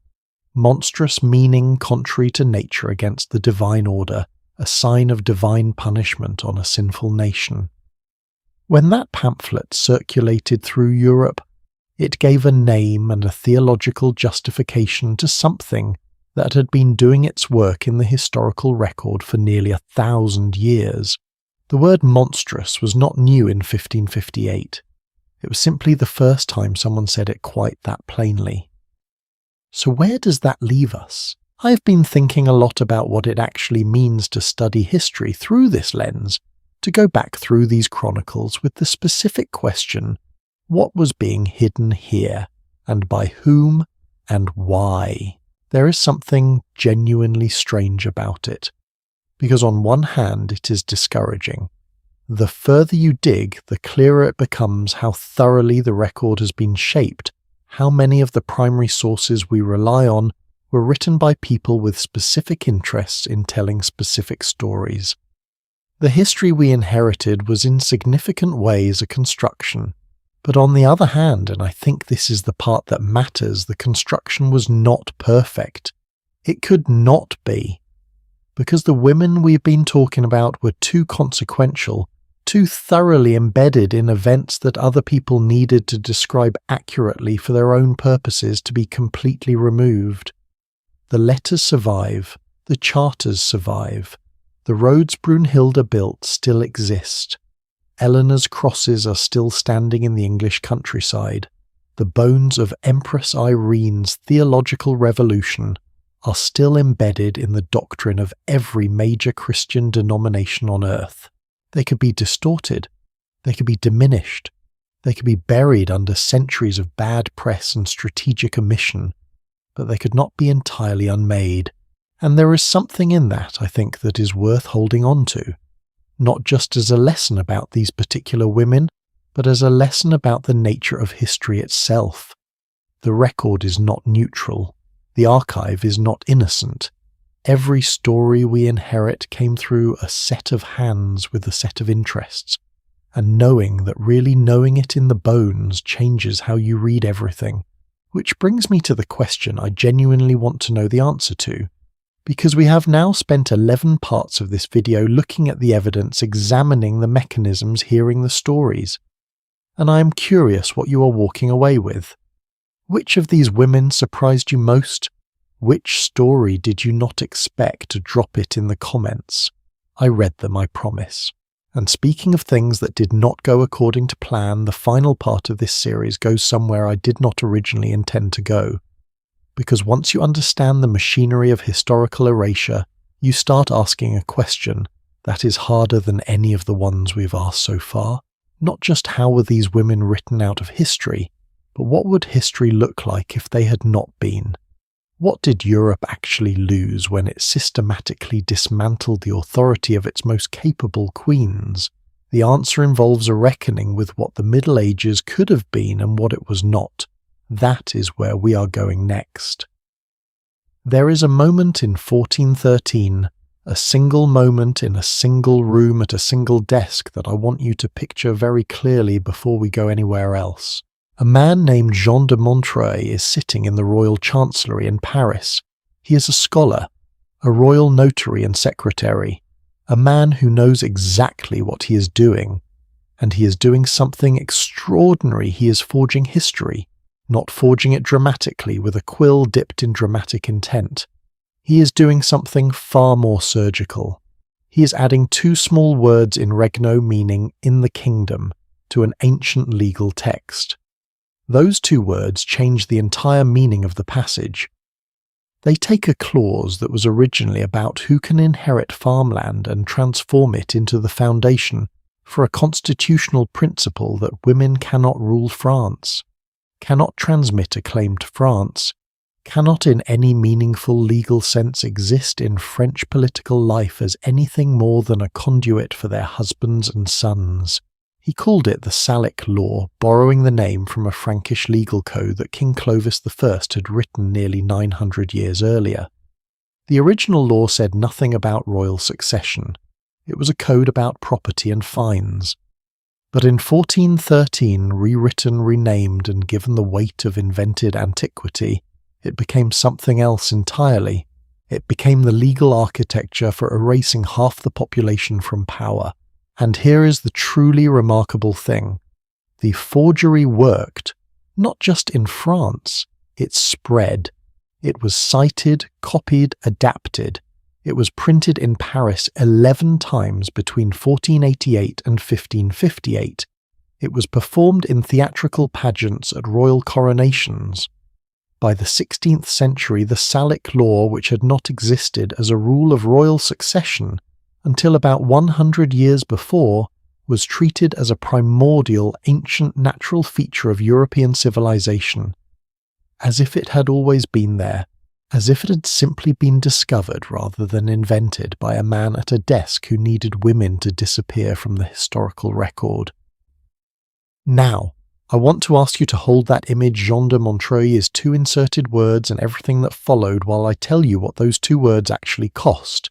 Because this is not an abstract story about legal philosophy, it has a body count. The Salic Law, as applied to the French throne, meant that when the last direct Capetian king died in 1328, his nephew Edward III of England, who had a stronger direct bloodline claim through his mother, Isabella of France, could not succeed. The crown went instead to a more distant male relative, Philip VI of the Valois line. Edward pressed his claim. Philip refused it. And in 1337 the conflict that historians call the 100 Years' War began. It lasted until 1453, 116 years, 3 distinct phases of fighting interrupted by truces, by plague, by exhaustion, and by the burning alive of a teenage girl from Lorraine, who heard voices and somehow managed to save the French nation before she was 19 years old. The war killed hundreds of thousands of soldiers. It devastated the French countryside. It impoverished both kingdoms. It triggered massive peasant rebellions in France. It destabilized English politics so catastrophically that the chaos directly produced the dynastic conflict known as the Wars of the Roses, which ran for another 30 years after that, and at its root not the only cause but a genuine, documented, historically traceable cause, was the decision that women could not transmit a legitimate claim to a throne. I want to sit with that for a moment because I think it deserves more than a quick mention. The systematic exclusion of women from succession law did not just cost those women their thrones, it cost Europe a century and a half of war. It cost countless lives of people who had never heard of Jean de Montreuil or the Salic Law or any of the queens we've been talking about in this series. The price of erasure was not paid only by the women who were erased. But here is what I find even more haunting than the 100 Years' War. Because wars at least leave traces, battlefield records, chronicles, tombstones. The people who died in these battles are at least enumerated somewhere. What do you do about the cost of things that were never built? We've spent 11 parts of this series talking about what these women actually accomplished when they had access to power. Brunhilda of Austrasia built roads that are still named after her 14 centuries later. Blanche of Castile founded abbeys that shaped French monasticism for generations. Irene of Athens called the Second Council of Nicaea in 787 and settled a religious controversy that had fractured the Christian world for 60 years. Urraca of Leon and Castile governed the largest Christian kingdom in Iberia as its sole ruler for 17 years and kept it intact. Margaret of Anjou held the Lancastrian cause together through military campaigns that men around her were ready to abandon. These were not lucky accidents of exceptional women in exceptional circumstances. They were what women did when the door was left open, even briefly, even incompletely. The evidence from the women who governed well is also evidence of what was being systematically foreclosed as the legal and theological infrastructure for excluding women grew more elaborate across the 12th, 13th and 14th centuries. Imagine for a moment a continent that had found a different answer, not a perfectly equal answer. I am not asking you to imagine a fantasy, but simply a continent that did not spend the 14th century constructing legal fictions to ensure that no woman could govern. A continent that did not hand a Tertullian framework to every monk who picked up a quill. A continent that, rather than spending 116 years at war over a succession dispute manufactured by the exclusion of female claimants, had spent some of that energy on the cathedrals, the universities, the roads, the hospitals. I cannot tell you what that Europe would have looked like. Nobody can. But I can tell you that the people who built the systems of exclusion were not doing it for abstract ideological reasons. They were doing it because women with power threatened specific men with specific interests, and those men had access to the pen and the pulpit, and they used both. Which brings me to one woman I have not mentioned yet in this entire series because she belongs specifically here at the end, as the clearest possible example of what happened when someone tried to push back. Her name was Christine de Pisan. She was born in 1364 in Venice, grew up in Paris, and became by any reasonable standard the first professional female author in European history. Not the first woman to write, there had been others, but the first woman who made her living entirely by her pen, who ran what amounted to a small literary production enterprise, who had patrons who produced books on commission, who was paid. In 1405 she published a book called The Book of the City of Ladies. Many scholars now consider it the first work of feminist literature in the Western tradition, predating Mary Wollstonecraft's A Vindication of the Rights of Women by nearly 400 years. In it she did something that sounds simple, but was in the context of her time genuinely radical. She sat down with the historical record and started naming what it had left out. She gathered the stories of women who had governed, fought, built, healed, created, and led all the women. The official histories had either slighted or ignored entirely, and she put them in a book. She framed it as building a city, a place where women could exist in the historical record as what they actually were, rather than as what 1,000 years of theological anxiety had needed them to be. For reasons that were not entirely accidental, it went out of print. It was lost to mainstream European culture for roughly 400 years. It was rediscovered by scholars in the early 19th century, and it took until the late 20th century for it to be widely read and studied again. 600 years. That's how long it took for one woman's careful, documented, historically grounded argument that women were worth remembering to make it back into the conversation. Now I want to say something that might surprise you given everything we have just covered, because I could end this series on a note of pure outrage, and honestly, given the evidence, outrage would be a reasonable response. But I think there is something more interesting available if we are willing to look at it.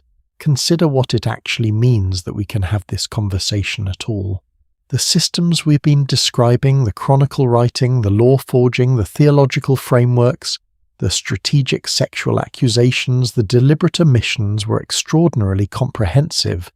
They operated across centuries, across multiple countries, across Catholic and later Protestant institutional structures.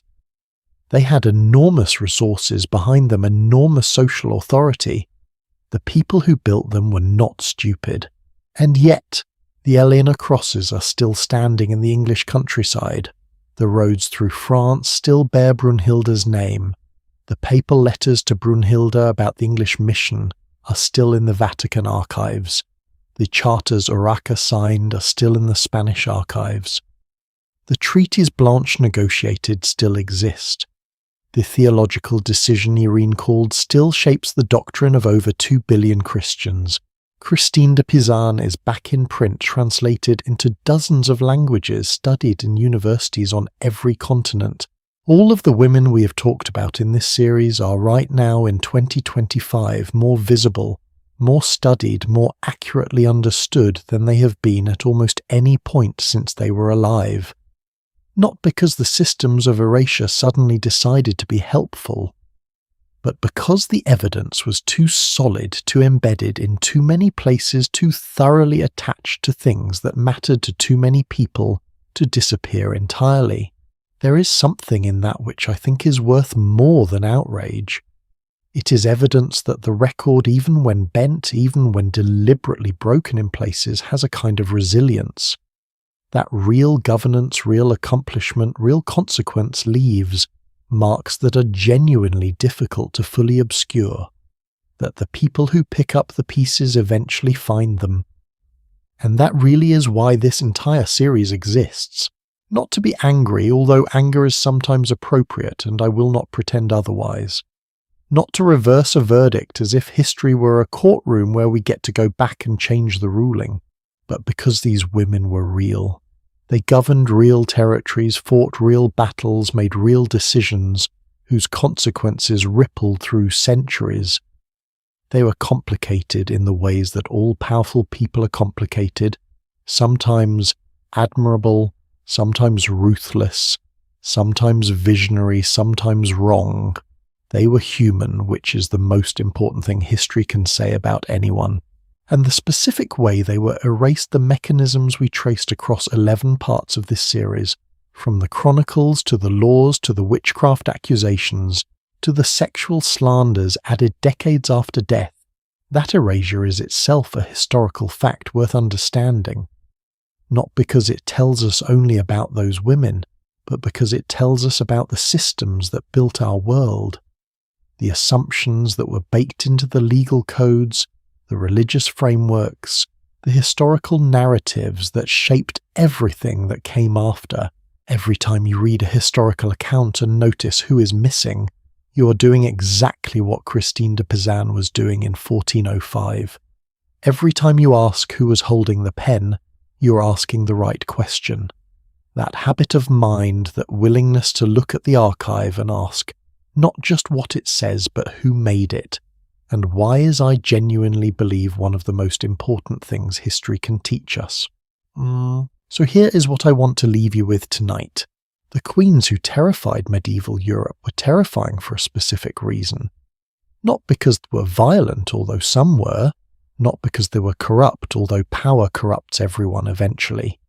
They were terrifying because they demonstrated repeatedly in ways that were very hard to ignore that the arguments used to exclude them were wrong. Brunhilda proved that a woman could govern 3 Frankish kingdoms simultaneously for decades. Irene proved that a woman could be addressed as emperor and actually be one. Urraca proved that a woman could be the sole ruler of the largest Christian kingdom in Iberia. Margaret proved that a woman could hold a royal cause together through military campaigns that men had abandoned.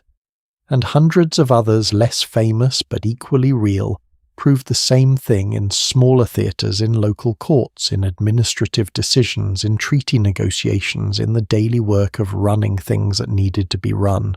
The men who found that terrifying were not wrong to be afraid. What was being demonstrated was genuinely threatening to the order they had built, which is why they worked so hard for so many centuries to make sure the demonstration did not survive in the record. They did not fully succeed. And that is both the reason this story can be told and the reason it is worth telling. Thank you. Genuinely, deeply thank you for spending this time with these women and with me. This series has taken longer than I expected, gone further than I planned, and turned into something that I am honestly proud of in a way I did not entirely anticipate when we started. The questions you have left in the comments, the follow-up reading you have done, the names you've brought to my attention, that I had not encountered the connections you have drawn between these stories, and things happening right now, those conversations have been among the most remarkable things about making this. If there is one thing I hope you carry away from all 12 parts, it is this: the past is not settled. The record is not fixed. Every generation gets to look again at the evidence, ask different questions, and find things that the previous generation missed or chose not to see. The women in this series were not waiting to be rescued by modern historians. They were there all along, in the archives, in the charters, in the letters, in the stones. They just needed people willing to look. Keep looking. And for those of you who are already asking what comes next, yes, there is a next. The story does not end with the Middle Ages. What happened to women's political authority in the Renaissance, in the Reformation, through the age of absolute monarchy, and into the early modern world is a continuation of everything we have traced in this series. The mechanisms evolved. Some doors opened, others closed. The argument got more sophisticated on both sides. We're going there, I promise. If you have not already subscribed, this would be a genuinely good moment to do that, not as a favour to the algorithm, but because I do not want you to miss where we go from here. Leave a comment with the Queen from this series who surprised you most. I mean it when I say I read them. Some of your answers to that question have genuinely changed the direction of what I am planning to make next. I will see you in the next story.